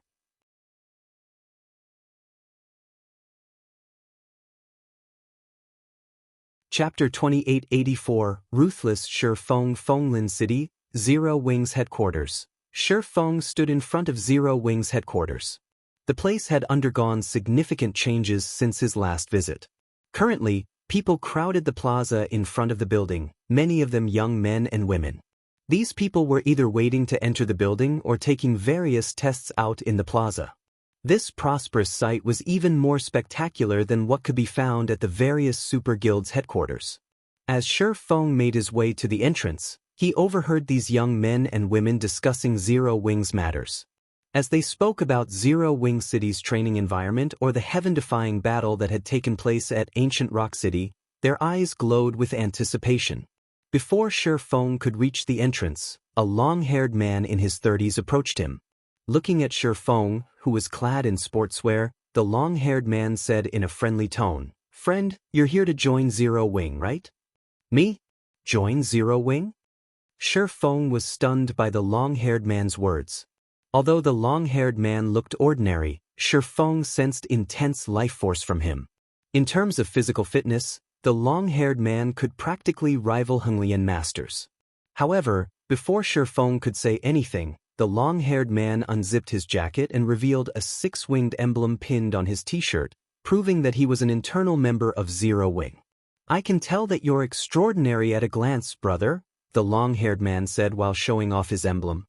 He then pointed at the long line of people waiting to enter the building and grinned, saying, "Look at how long that line is. If you grab a ticket and join the line now, it'll take you forever before your turn arrives. However, I'm an internal member of Zero Wing. I have a recommendation slot that lets me help one person bypass the initial test." "What are you trying to say?" Feng asked curiously. "I can see that you're extraordinary, so I plan to recommend you to the guild. However, once you become an internal member of Zero Wing, you'll need to join my team. What do you think?" Looking at Feng with a serious look, the long-haired man said earnestly, "The team I belong to is extraordinary. Although it was established only recently, it has become a second-line team already. It's only one line behind the main force." Feng was at a loss for words. He never imagined such competition existed between Zero Wing's various teams. If he weren't Zero Wing's guild leader, he would have most likely been tempted by the long-haired man's words already. After all, apart from Zero Wing's main force, any other team that had a Tier 4 player leading it would be considered a second-line team. Meanwhile, all second-line teams could raid level 150, 100-man hard mode team dungeons. "What? You don't believe me?" Upon seeing Feng's startled expression, the long-haired man said delightedly, "Do you know who my team leader is? You'll get a fright if I tell you." Just when Feng wondered who this strange man's team leader was, the sounds of fighting came from inside the lobby. The din was like a sledgehammer pounding the ground. However, neither the long-haired man nor the other Zero Wing members present showed any concern over these loud sounds, appearing wholly accustomed to them. The newcomers, though, all expressed curiosity and tried sneaking peeks into the lobby. "Ignore that. It's nothing to fuss about," the long-haired man said when he saw the curiosity on Feng's face. He then added nonchalantly, "It's just the experts of another superpower coming to provoke Zero Wing. I believe Master Lei Bao will take care of them in a moment." Feng asked, "Have there been a lot of such situations happening in Zero Wing lately?" "It's been like this since before I joined. However, it's become much more frequent recently," the long-haired man said as he nodded in frustration. "These superpowers can't bear to see Zero Wing developing. However, as they can't do anything to us in God's domain, they keep coming to our headquarters to make trouble. They keep asking us to sell them Zero Wing City's lands. I heard that the group that came here this time consists of 6 superpowers, one of them the Super Guild Mythology. Mythology's group is even led by the Feng family's young lady. That Feng Shihan really is something. Not only is she beautiful, but she's also frighteningly strong." She can take down master-level experts in practically one hit. I'm afraid only our big sis Fire Dance can take her on. The long-haired man shuddered when he spoke of Feng Shihan. It was evident he feared the latter greatly. After the long-haired man finished speaking, the lobby's door opened abruptly, and a group of people stalked out of the building. These people were representatives of superpowers, and they currently had angry expressions. However, when they looked at Fire Dance and Lei Bao, who walked out of the building shortly after them, and then looked at the injured master-level experts and one half-step neutralizing grandmaster beside them, they dared not do anything. Just you wait. Don't think that, just because we are helpless against you in God's domain, you'll be invincible in the real world as well. Zero Wing will only encounter more trouble for refusing to cooperate with us. The various superpowers representatives barked arrogantly at Fire Dance and Lei Bao, their voices growing complacent as they spoke. While master-level experts might be powerless against Zero Wing, there were bound to be superpowers capable of inviting grandmaster-level experts to move for them. The corporations operating within the upper zone might even take action. After all, Zero Wing was too large a cake to pass on. According to the information the various superpowers had gathered, some forces based in the upper zone were already investigating Zero Wing, evidently interested in the guild. Hence, it was only a matter of time before Grandmaster-level experts came to find trouble with Zero Wing.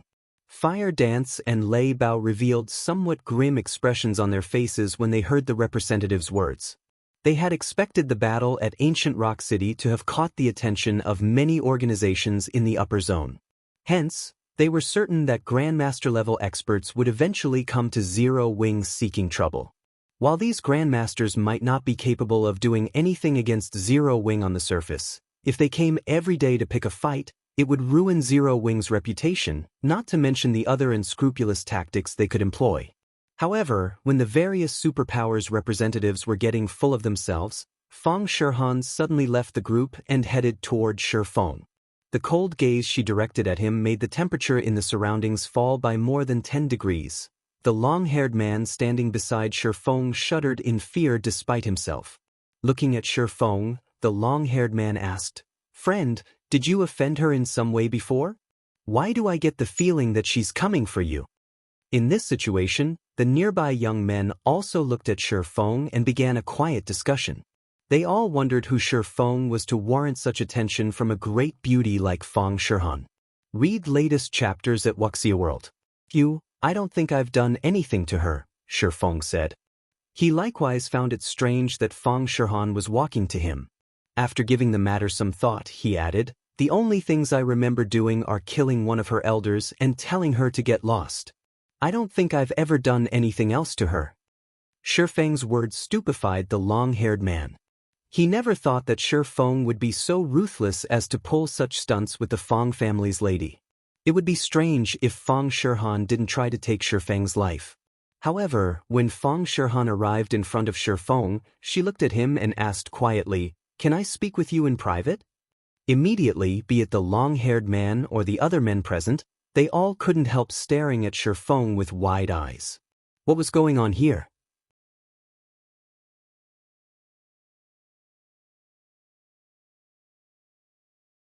Chapter 2885, Sword Saint Blackflame? Feng couldn't help taking a closer look at Feng Shihan when he heard her words. Currently, Feng Shihan looked slightly friendlier than the last time he saw her. She also no longer exuded the imposing aura of before, although the ambition in her eyes still burned bright. Just the two of us? Feng stole a glance at the robust Matt and an elderly man standing among the group of superpower representatives. This elderly man possessed a powerful life force. He was absolutely a Grandmaster-level expert. Moreover, judging by how respectfully Matt was behaving around this elderly man, it was easy to guess that the elderly man held an eminent position in mythology. He should be a guild elder at the very least. However, seeing as Feng Shihan was asking for a private conversation, Feng could tell that Feng Shihan had her own thoughts and that these thoughts did not align with mythology's plans. "That's right, just the two of us." Feng Shihan nodded, then glanced at the long-haired man beside Feng and smiled sweetly, saying, "Of course, You can bring someone with you. However, it's not my fault if our relationship gets exposed. The long-haired man immediately revealed a look of shock and confusion when he heard Feng Shihan's words. Feng Shihan was the young lady of a major corporation. According to rumor, she was even an upper zone resident. In addition, not only did she possess a divine level of beauty, but she was even a vice-guild leader of mythology. Countless talented young men wished to get close to her but never got the opportunity to do so. She had an air of indifference even when dealing with Zero Wing's big shots like Cola. Nevertheless, she was taking the initiative to seek out Feng. Her friendly behavior with Feng made the long-haired man doubt if she was even the same person as before. Who is this guy? Questions filled the long-haired man's mind as he looked at Feng. However, after snapping out of his daze, he gazed at Feng with anticipation shining in his eyes. Feng Shihan was an individual of high status. If he could get close to her by even a little bit, even if he were only a third wheel, this achievement would earn him bragging rights for the rest of his life. Alright, just the two of us then. Feng nodded, ignoring the hopeful look the long-haired man was giving him. Feng Shifan was not at all surprised by Feng's response. She pointed at a maglev limousine nearby and said, "Let's talk in my car, then. Nobody will bother us there." Zero Wing's battle at Ancient Rock City had thoroughly shaken God's domain. Zero Wing City's public opening also allowed Zero Wing to rake in tons of wealth and resources every day. The resources earned even included the 7 Luminaries crystal that the upper zone's various forces sought to obtain. The city was so tempting that even the 5 great super guilds had designs on it, let alone Feng Shihan. Zero Wing was currently rejecting all partnership offers for Zero Wing City, choosing to monopolize all of the city's benefits. The various superpowers could not get even the smallest cut of this juicy pie. To make matters worse, none of the superpowers could do anything about this situation. However, Feng Shihan was confident she could accomplish what the various superpowers couldn't. With her family's position and resources in the upper zone, she should be able to get Zero Wing to agree to a partnership. After all, Feng was currently in a lot of trouble because he had offended a mental strength master. Although Feng lived in a different upper zone from Fujiozhong, the mental strength master had plenty of means to deal with him. Among the organizations operating within the 3 upper zones based in the country, those capable of protecting Feng numbered very few. The Feng family just so happened to be one of them. When Feng saw the maglev limousine, a hint of envy appeared in his eyes. This limousine was a global limited edition, and it was constructed with a top-tier alloy used for spacecraft. This alloy not only had excellent sound insulation properties but could even withstand missile strikes. He had thought of buying one for Zero Wing but lacked the connection to do so. Nodding, Feng said, "Sure, let's get in the car." "In that case, this way, please, Guild Leader Black Flame." Feng Shihan smiled and took the initiative to lead Feng to the limousine. Her words left the long-haired man stupefied. To the guild leader? The long-haired man stared at Feng's back with wide eyes. When he recalled how he had treated Feng like a little brother, he suddenly felt faint. After all, Black Flame's name in God's domain was synonymous with a killing god. He would create rivers of blood because of a disagreement. He had even killed one of mythology's legendary figures without hesitation. The long-haired man wasn't the only one stunned by this revelation. The young men and women in queue also took some time to process this information. He's Guild Leader Black Flame? No way. He's that sword saint. Don't the rumors say that Guild Leader Black Flame is a man in his 30s? That guy looks no more than 22 or 23. Apart from Zero Wing's executives and a portion of the guild's core members, the only other people who knew Black Flame's actual identity and appearance in the real world were the various superpowers executives. The average player was unaware that Black Flame was only a disguise. You really know how to keep a low profile, Guild Leader Black Flame. Even the internal members of your own guild don't know who you are, Feng Shihan said, smiling when she looked back and saw the long-haired man's pale complexion. That guy will probably lose sleep for the next several days. Feng rolled his eyes at Feng Shihan. Feng Shihan knew that the long-haired man was unaware of his identity as Black Flame and had deliberately revealed his identity to mess with the man. However, when Feng and Feng Shihan were roughly 10 steps from the limousine, Feng suddenly stopped and turned to the crowd in the plaza. Guild leader Black Flame? Read latest chapters at Wuxia World. Feng Shihan was a little confused by Feng's actions. She followed Feng's gaze and looked toward the plaza. Although there were well over 1,000 people crowded in the plaza, Feng Shihan faintly sensed killing intent from that direction.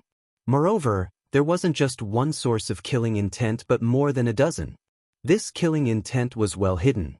If one weren't a half-step Grandmaster expert or above, one would have difficulty noticing it. This can't be. That side is already taking action. Feng Shihan frowned.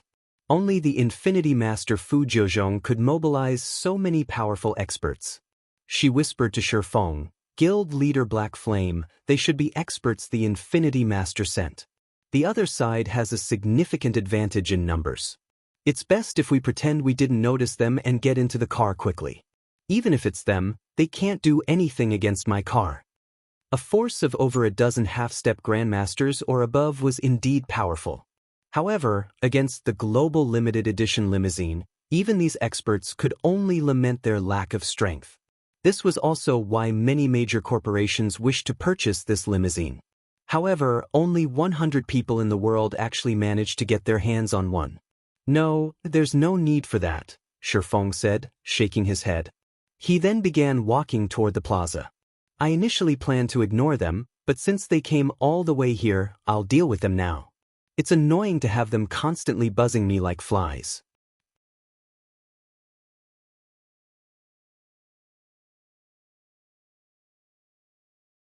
Chapter 2886, Mental Strength Master? When Feng Shihan saw Feng slowly making his way to the plaza, she was stunned. She never thought Feng would confront the enemy. The enemy had over a dozen half-step Grandmaster experts or better on their side. Among the sources of killing intent she sensed, a few even struck fear into her. Facing so many experts of such caliber, even a Honglian Grandmaster would suffer miserably. This crazy bastard. Feng Shihan gritted her teeth and followed after Feng. She was the Feng family's young lady. Even the upper zones organizations would have to show her some respect. If she stood up for Feng, the other party wouldn't dare go too far lest they incur the Feng family's wrath. However, before Feng Shihan could catch up to Feng, 14 people in the crowd approached him. They had concealed their auras so well that they looked no different from ordinary pedestrians. None of the people around them paid them any attention. Kid, since you're so eager to die, I'll grant you your wish. Elder Qi said when he saw that Feng had already walked into the crowd. Sneering, he commanded, everyone tack. If Feng had chosen to remain somewhere with little foot traffic, they would quickly get noticed by others if they took action. However, it was a different story in a crowded location like this plaza. With their standards, they could attack Feng without anyone noticing. By the time the bystanders realized what was going on, they would have long since left the scene. The distance between both sides continuously shortened. 30 meters, 20 meters, 10 meters. When the two sides were less than 3 meters apart, one Honglian Grandmaster, one neutralizing Grandmaster, and 4 half-step Grandmasters began walking straight toward Feng. The 6 experts continued moving like ordinary pedestrians, with the 4 half-step Grandmasters even chatting merrily like close friends. Nobody could tell that these 6 experts were approaching Feng with hostile intentions. When the 4 half-step Grandmasters were within 1 meter of Feng, both the 4 half-step Grandmasters and the 2 true Grandmasters took action simultaneously, so fast that ordinary people couldn't even see their afterimages. The 6 experts launched punches, palm strikes, and claw strikes. Aimed at Feng's vitals, their attacks did not create even the slightest ripple in the air. Although the 6 experts had different strength levels, their coordination was perfect, and they moved as if they were of one body. Feng Shihan's complexion darkened at this scene. If she were in Feng's shoes, she could, at best, stop 2 or 3 attacks. The rest would land on her without fail. It might be a different story if a Honglian Grandmaster received these attacks, but Feng was only a neutralizing Grandmaster. He would most definitely die if he received all these attacks. However, when the 6 experts' attacks were about to land, Feng's body suddenly twitched and moved like flowing water. As if his various body parts had a mind of their own, they instinctively dodged the 6 experts' attacks. Feng's movements were so fine that he dodged some attacks with less than half a centimeter to spare. Being the 6 experts were startled by this outcome. However, before they could launch another round of attacks, Feng casually scraped his shoulder past one of them and bumped into another. He then executed a punch, an elbow strike, a palm strike, and a kick against his other 4 opponents. The next moment, the 2 Grandmasters and 4 half-step Grandmasters stiffened and stopped moving. They stood still among the crowd like statues. When Feng had walked 3 meters away, the 6 experts' eyes rolled back, and their bodies collapsed to the ground. How is this possible? Feng Shihan's eyes widened, and her jaw dropped at this scene. Of the 6 experts, 2 were bona fide Grandmasters, one of them a Honglian Grandmaster. Yet, Feng had taken care of these experts in the blink of an eye. The fight had ended so quickly that she didn't even see what had happened. She might have been able to accept such an outcome if the 2 Grandmasters were both neutralizing Grandmasters. With internal force, Feng could knock them out instantly when his attacks connected. However, knocking out a Honglian Grandmaster in one hit was an incredibly difficult feat. Otherwise, Honglian Grandmasters wouldn't be renowned as troublesome opponents. Feng Shihan wasn't the only person shocked by this situation. Elder Qi and the other experts similarly tensed up at this scene. Even they were incapable of defeating Honglian Grandmasters in one hit. While Feng might have employed a dirty tactic, there was no denying that he had felled a Honglian Grandmaster in one hit. The remaining experts turned to Elder Qi to seek his opinion on the matter. Elder Qi was their leader this time. He also possessed incredible strength, being slightly stronger than even the well-known Wang Xianming. If Elder Qi chose not to attack now, they naturally did not need to attack either. After all, Feng's display of strength just now had thoroughly stunned them. Feng's feat was even more unbelievable than a person killing an elephant with one punch. Seeing Feng approaching their group, Elder Qi gritted his teeth and advanced. Although Elder Qi didn't know what method Feng employed just now, he was confident he could stop any neutralizing Grandmaster's attack. After all, his mental strength was just a tad short of the mental strength master level. His perception and sixth sense were both much stronger than the average Honglian Grandmasters. All tricks were useless against him. When the other experts saw Elder Qi moving, they quickly followed after him. However, their mentality toward Feng was completely different from before. Now, they had ramped up their vigilance to the max. Elder Qi's group of 8 split up and approached Feng from 8 different directions. They occasionally used the crowd to conceal their bodies and obscure their movements from Feng. However, Feng remained unfazed and continued approaching Elder Qi casually. What arrogance! Do you think I'll fall for your tricks like those fools? Elder Qi accelerated his footsteps when he saw Feng's indifference, not wanting to give Feng any more time to observe and prepare. With 6 Grandmasters in their group of 8, they could give even a mental strength master a headache if they attacked together. After all, a mental strength master's physical fitness was only slightly superior to theirs. What made mental strength masters powerful was their perception of danger and their control over their bodies. However, when Elder Qi was less than 6 meters away from Feng, he suddenly lost sight of Feng. He disappeared? Elder Qi was stunned as he stared at the spot Feng disappeared from. Feng had vanished not only from his vision but also from his perception. Elder Qi and the 7 other experts immediately began looking around frantically, searching for Feng. Several seconds later, Elder Qi suddenly noticed a figure walking past him, and he was stunned once more. Feng? However, before Elder Qi could turn around, he felt a stinging pain in his chest. He then found his body paralyzed, and his vision darkened as if death had come for him. Read latest chapters at Wuxia World. When Elder Qi saw Shi Feng disappearing past him, a thought appeared in his mind, and fear surfaced on his face. Strength Master. Apart from Shi Feng being a mental strength master, Elder Qi couldn't think of any other explanation for this situation. After all, only a mental strength master could evade his perception.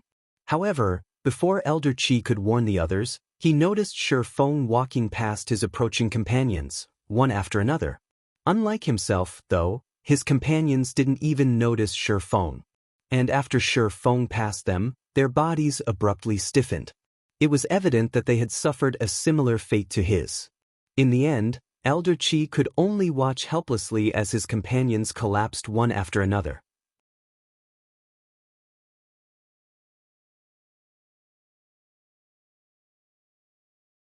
Chapter 2887, Powerful Mental Strength Master. When Elder Qi and the others collapsed, one after another, in the plaza, they quickly attracted the attention of the surrounding people. The small plaza grew noisy for a time as the passers-by gathered around these collapsed experts and discussed among themselves. Shi Feng exited the crowd in the meantime, his departure going entirely unnoticed. He had practically zero presence, as if he was no different from the roadside trees and bushes. He's a mental strength master.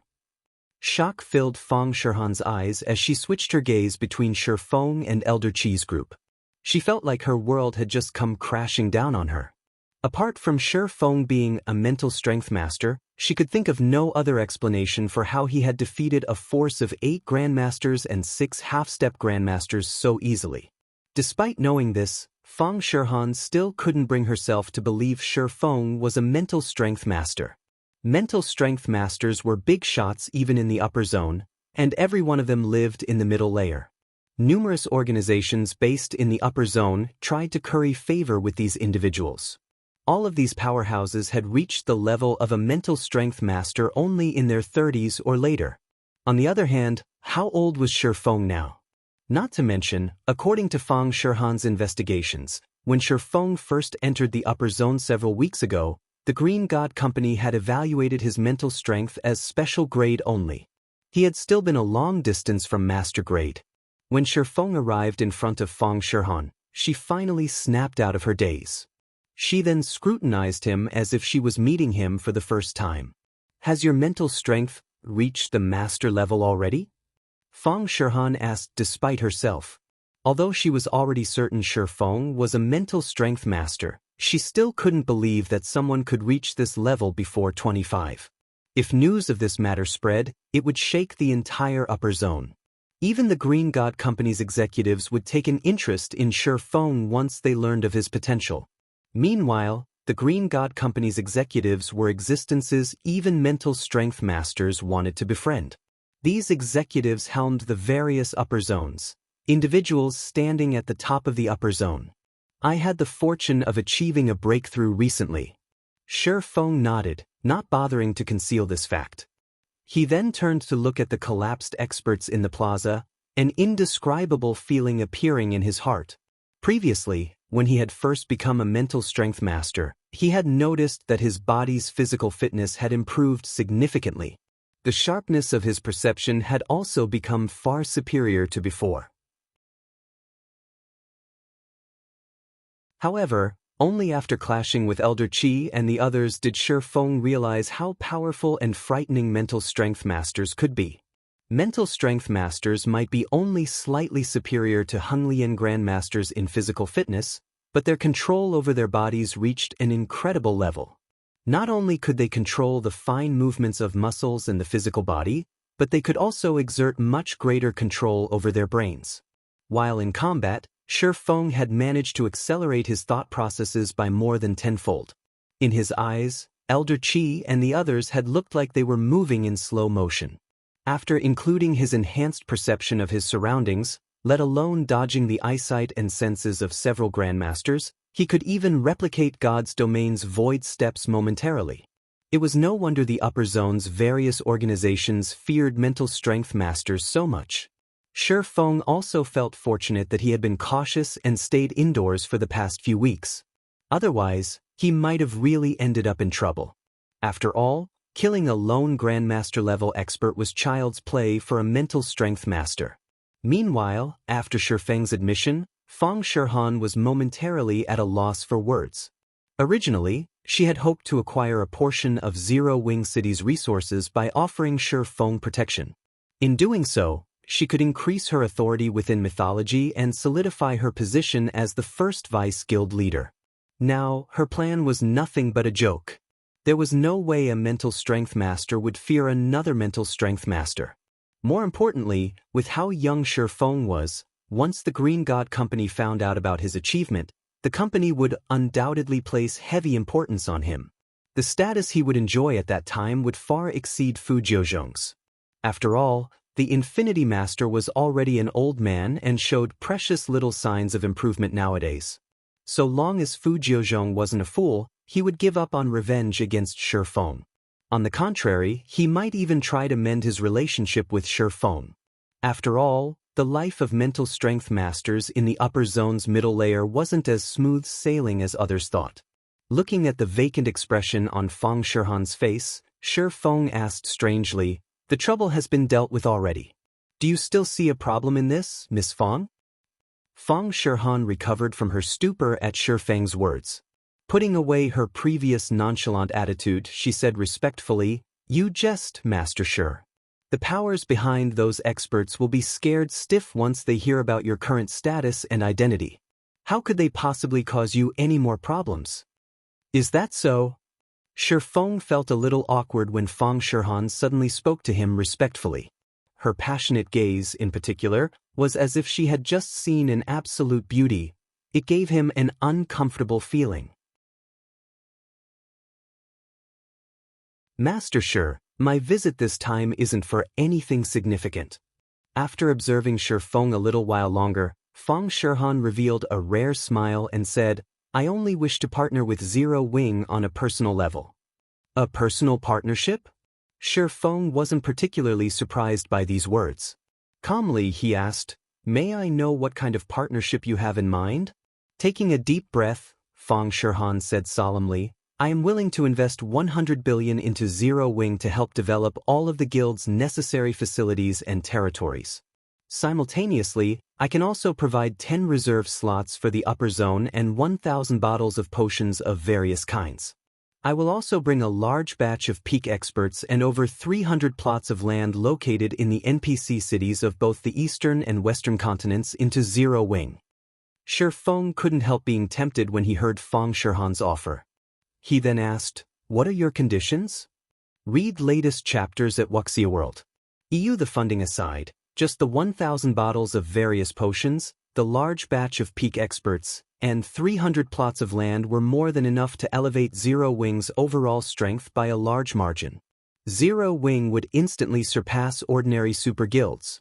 It would be a lie to say this offer didn't tempt him. The lands of the Western continent's NPC cities, in particular, were things Zero Wing needed urgently right now. With these lands, Zero Wing could maximize the use of its intercontinental teleportation array. The guild might even be able to establish a solid foothold on the Western continent in one fell swoop. Seeing the interest in Feng's eyes, Feng Shihan replied, "Simple. Become my backer." Feng was slightly stunned as he looked at Feng Shihan, his mind failing to comprehend her words momentarily. "What's going on?"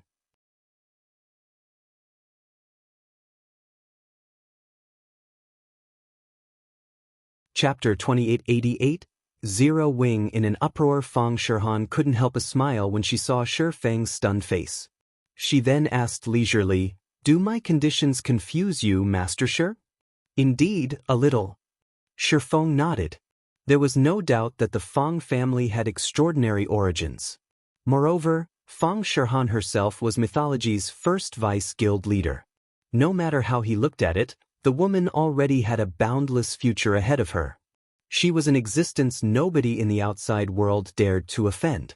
He might have become a mental strength master, but the benefits he could bring to Feng Shihan were merely limited to the upper zone's commodities.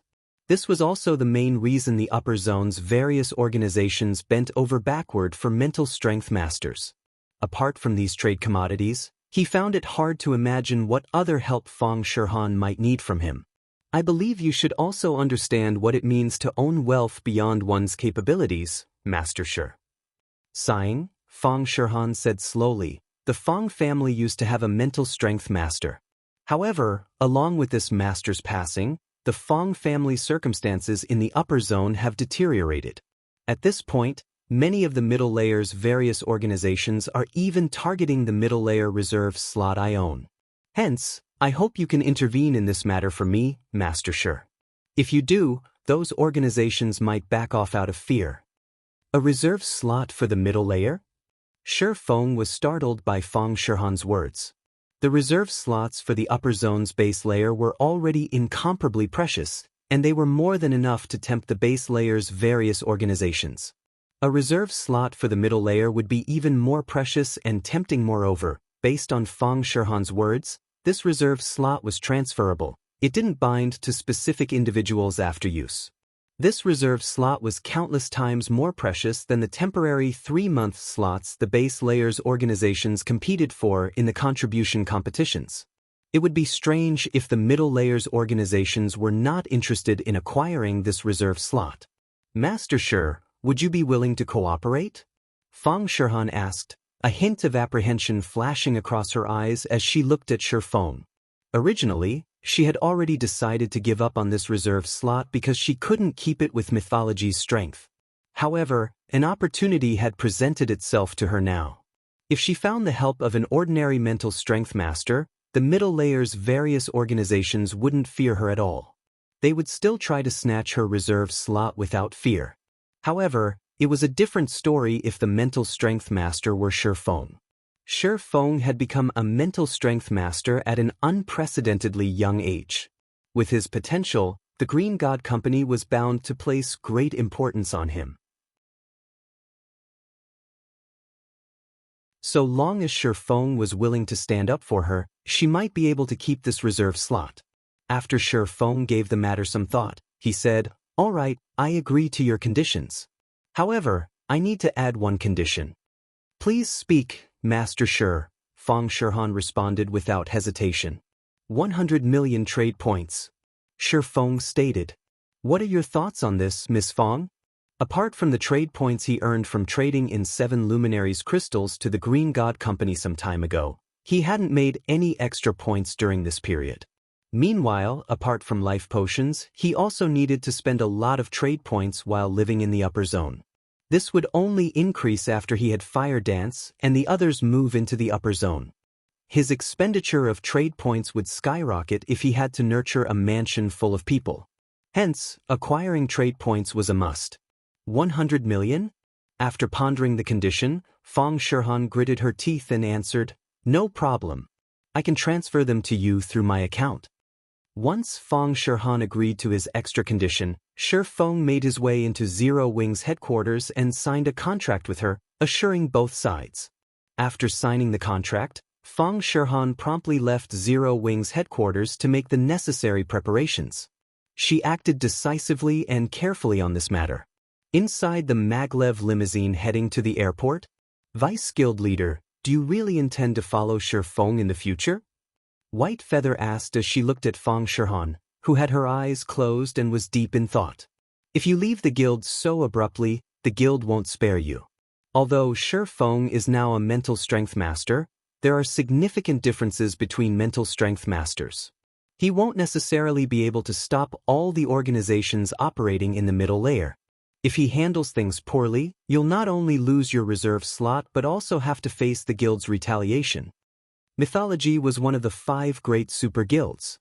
Some of the upper zone organizations that had partnered with the guild because of God's domain had the support of powerful and high-ranking mental strength masters. Feng Shihan was Mythology's first vice guild leader. Her abrupt departure from Mythology would deal a massive blow to the guild's reputation and morale. Mythology would seek revenge for this matter, both in God's domain and in the upper zone. "I don't have a choice. This is my last chance," Feng Shihan replied with a wry smile. "If I continue waiting, I'll lose the reserve slot for sure. Once that happens, I doubt I can get it back, even if a powerful mental strength master stands up for me. I can only pray that Shi Feng is capable of fending off those greedy organizations now." Even mental strength masters had extreme difficulty securing one middle-layer reserve slot, and they treated these slots like family heirlooms. After all, these slots could allow a person to live in the middle layer unconditionally. If she couldn't retain this reserve slot, her chances of becoming a mental strength master were practically zero. In the upper zone's history, the people capable of becoming a mental strength master without ever setting foot into the upper zone's middle layer were few and far between. It wasn't an exaggeration to say that 99% of the mental strength masters that had ever walked this world became mental strength masters only after living in the middle layer for some time. While Feng Shihan was making her way back to the upper zone, news of Elder Qi's group getting crippled reached Yuantian City's upper zone, shocking the various organizations based there. None of these organizations ever thought that Feng possessed such frightening strength. He had single-handedly fended off the encirclement of so many Grandmaster-level experts. This unexpected development prompted many organizations looking to sell the Infinity Master a favor to shrink back. What should we do, young master? The organizations in Haitian cities and Yuantian cities' upper zones are no longer willing to assist us, Yikue asked worriedly after calling Lu Tiandi. Moreover, now that Feng's prestige has increased, many organizations are considering partnering with him to acquire 7 Luminaries crystals from Zero Wing. I understand. Withdraw from Yuantian City's upper zone for now, Lu Tiandi said, smiling faintly. Teacher has learned about this situation. He'll most likely personally cripple Feng. All we need to do now is sit back and watch. Yes, sir. Yikue grew joyful when he heard Lu Tiandi's words. If Fu Jiuzhong personally took action, then everything would be fine. Once Zero Wing no longer had Feng backing it, Starlink would have a much easier time annexing Zero Wing. Feng Lin City, Zero Wing Tower. Along with Feng's return, excitement filled Zero Wing's members, particularly the experts who had joined Zero Wing only recently. The reason for everyone's excitement was Feng's awarding life potions to Fire Dance and a dozen other core executives in front of all of the guild's internal members. Afterward, he had announced that he would award those internal members who performed excellently with life potions. They even had the opportunity to enter the upper zone. This announcement threw the entire headquarters into an uproar. The upper zone was a dreamland countless people wished to enter. Let alone living in the upper zone, they usually didn't even dare dream of entering the upper zone. This was because the upper zone was a place only a select few organizations in the world could come into contact with.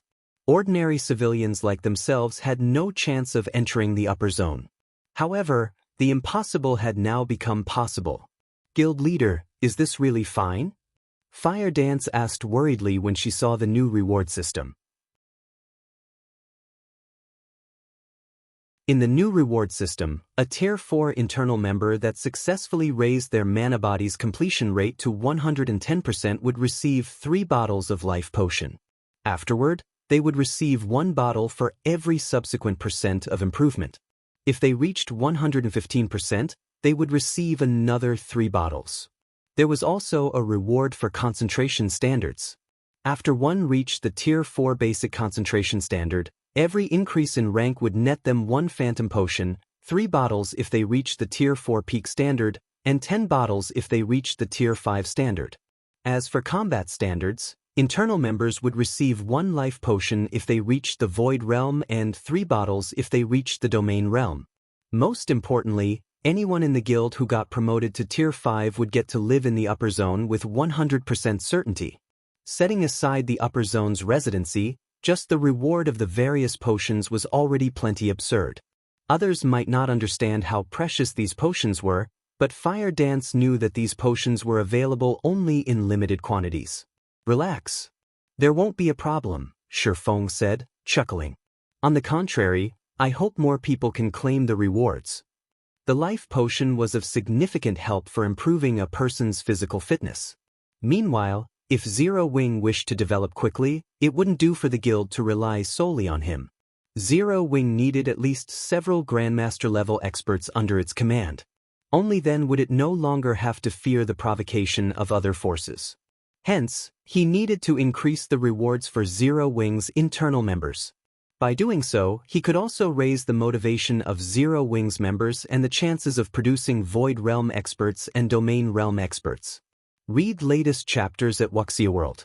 Moreover, with the life potions he provided, Fire Dance and Master Lei Bao would break through to the Grandmaster level in a few days. This was especially true for Fire Dance, who had already reached the Domain Realm in the realms of refinement and the Ascension Realm in the realms of truth. She only lacked a bit of inspiration and a boost to her brain activity to become a neutralizing Grandmaster. Afterward, Feng discussed the guild's rapid development with Fire Dance and the guild's other executives. Dealing with the Outer World Forces invasion wasn't an easy task. If handled poorly, the guild might lose Silverwing City and Ancient Rock City. One day went by quickly. It's about time I returned to the game. After taking a look at his watch, Feng drank a life potion, lay down in the virtual gaming cabin in his bedroom, and logged into God's domain.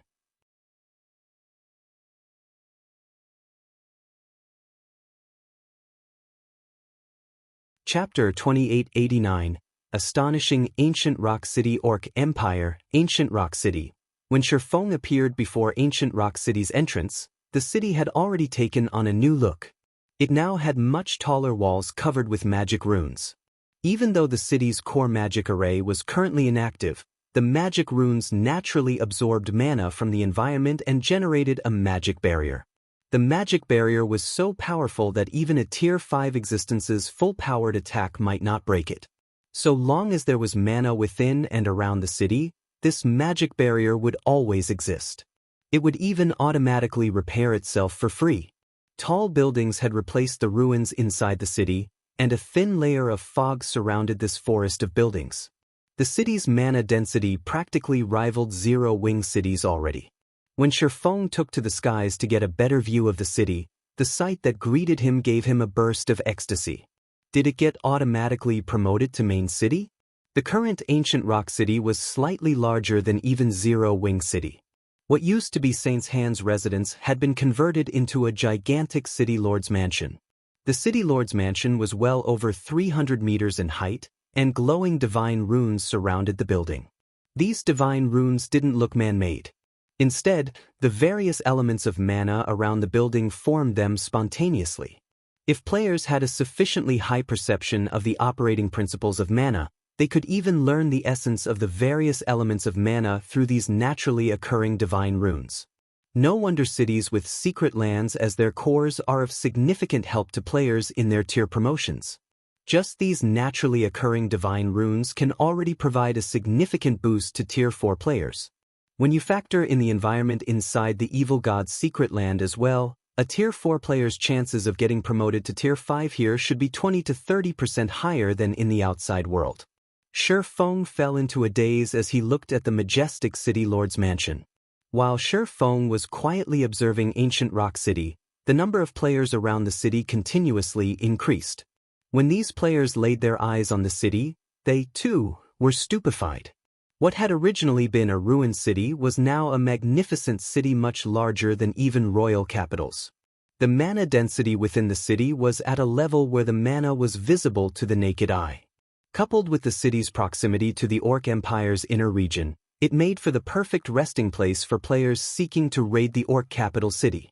Since more and more people were gathering, Feng promptly entered the city and flew toward the City Lord's mansion.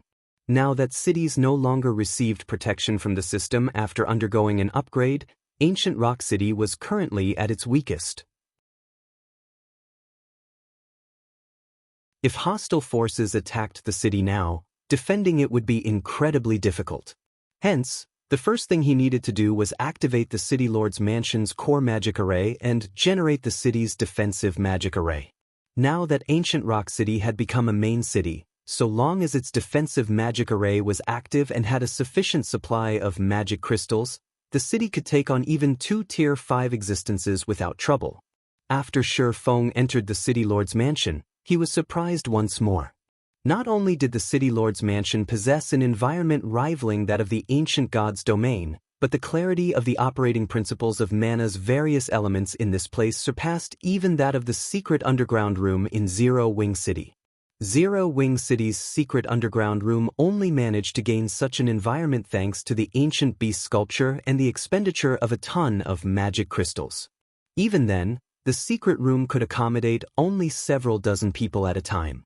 On the other hand, ancient Rock City's City Lord's mansion possessed an even better environment and could allow more than 10,000 players to train in this environment simultaneously.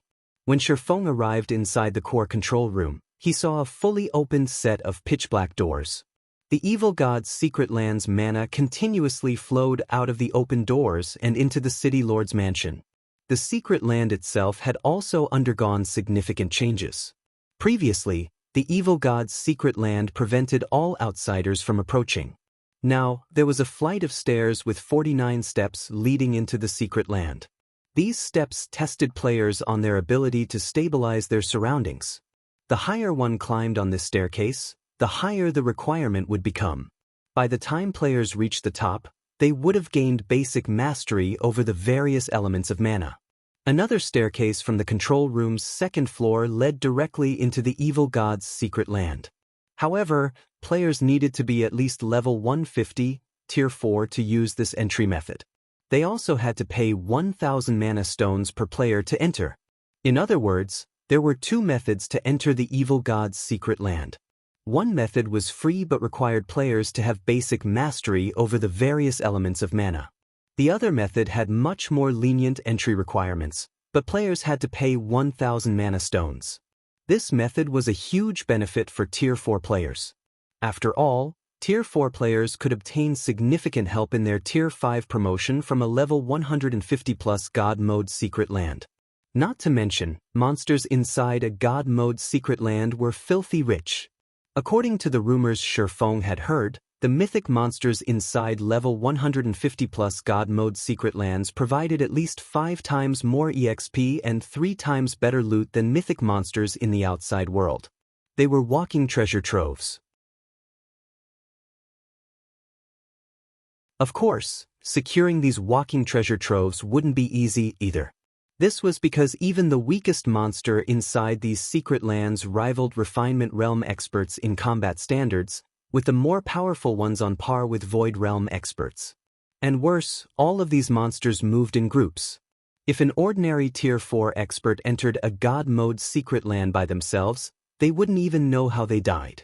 And while Tier 5 players could survive in a God Mode secret land by themselves, they would still die if they came across a Tier 5 legendary monster. All legendary monsters in a God Mode secret land possessed combat standards rivaling peak experts at the very minimum, as well as powerful basic attributes. The average Tier 5 player would have difficulty facing a legendary monster by themselves. Normally, raiding a legendary monster would need 3 Tier 5 players. Moreover, these 3 players needed to fill the roles of MT, healer, and damage dealer. Only with all 3 roles filled would they have a chance at killing a legendary monster. If players wished to guarantee a kill on a legendary monster, they would need to add 2 more Tier 5 damage dealers to their party formation. Feng felt a little tempted as he looked at the evil god's secret land's entrance. This was because the monsters inside level 150+ God Mode secret lands had a chance of dropping God crystals, materials essential to upgrading many fragmented legendary items, as well as Tier 5 skill and spell books, which all Tier 5 players needed to raise their combat power. However, Feng quickly calmed himself. He knew full well that he couldn't take on a level 150+ God Mode secret land by himself. Even if he brought Fire Dance and the others with him, they could, at best, kill a bunch of Tier 4 superior mythic monsters. A Tier 5 legendary monster was out of the question. Afterward, Feng spent 300,000 magic crystals to activate the control room's core magic array, which created a barrier of divine runes around ancient Rock City. The city's defensive magic array was significantly stronger than before. With the core magic array's activation, ancient Rock City woke up like a slumbering beast. The city drew all mana within a 20,000-yard radius toward itself, depleting the mana in the vicinity. Now, only Tier 3 players who had activated their mana bodies could survive in the surroundings, and Tier 4 players in the area saw their flight speed plummeting. If a Tier 5 existence attacked ancient Rock City now, they would also find the power of their attacks diminished by a significant margin. Inside the city lord's mansion, Feng was dumbfounded by the sight before him. What a powerful core magic array!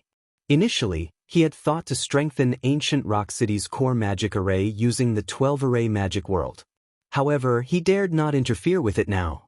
This was because countless divine runes made up the core magic array. He could tell at a glance that it was no ordinary core magic array, and even the slightest of modifications could have catastrophic consequences. Meanwhile, with this core magic array, ancient Rock City's defensive standard was probably close to that of Zero Wing City, which had the protection of a world mirror. And this was when the core magic array was operating in normal mode, not at maximum capacity. After activating the core magic array, Feng contacted Fire Dance and had her begin transferring the manpower gathered in Silverwing City to ancient Rock City.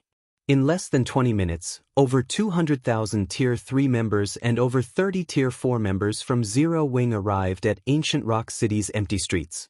As an added precaution, Fire Dance also mobilized 3 Crimson Dragon flying ships, 6 Tier 4 Fine Gold Guards, and 2 Tier 4 Dark Gold Guards. The assembled combat power in ancient Rock City could already rival that in the various superpowers headquarters. After reading an update from her subordinate, Fire Dance asked Feng, "Guild leader, we've completed the basic setup. Should we open ancient Rock City now?" "Open it," Feng replied without hesitation. "Set the entrance fee to 1 magic crystal or 40 silver coins." Only after a guild city had opened its doors to the public could it recruit NPC soldiers and strengthen its defenses at a much faster rate. Moreover, if Zero Wing wished to keep ancient Rock City operating normally, it would have to spend at least 100,000 magic crystals per day. If the guild tried to operate the city privately, it would eventually run out of magic crystals. When ancient Rock City opened, many scouts from guilds and adventurer teams flooded in.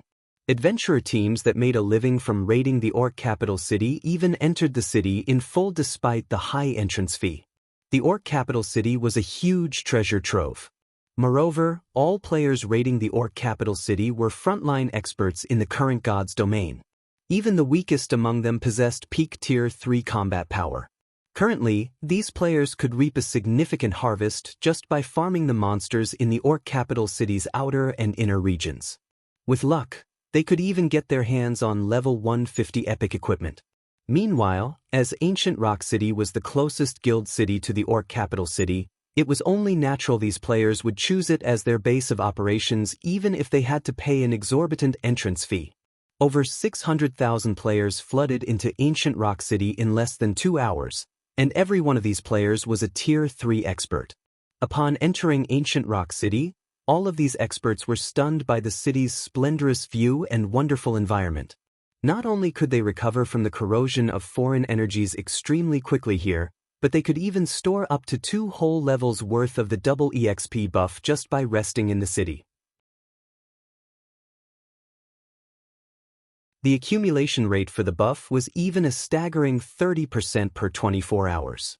While 30% might not seem like much, Tier 3 players couldn't even earn 30% worth of EXP by grinding non-stop for 24 hours. Players who had reached level 140 would be considered grinding freaks if they could gain even 20% per day.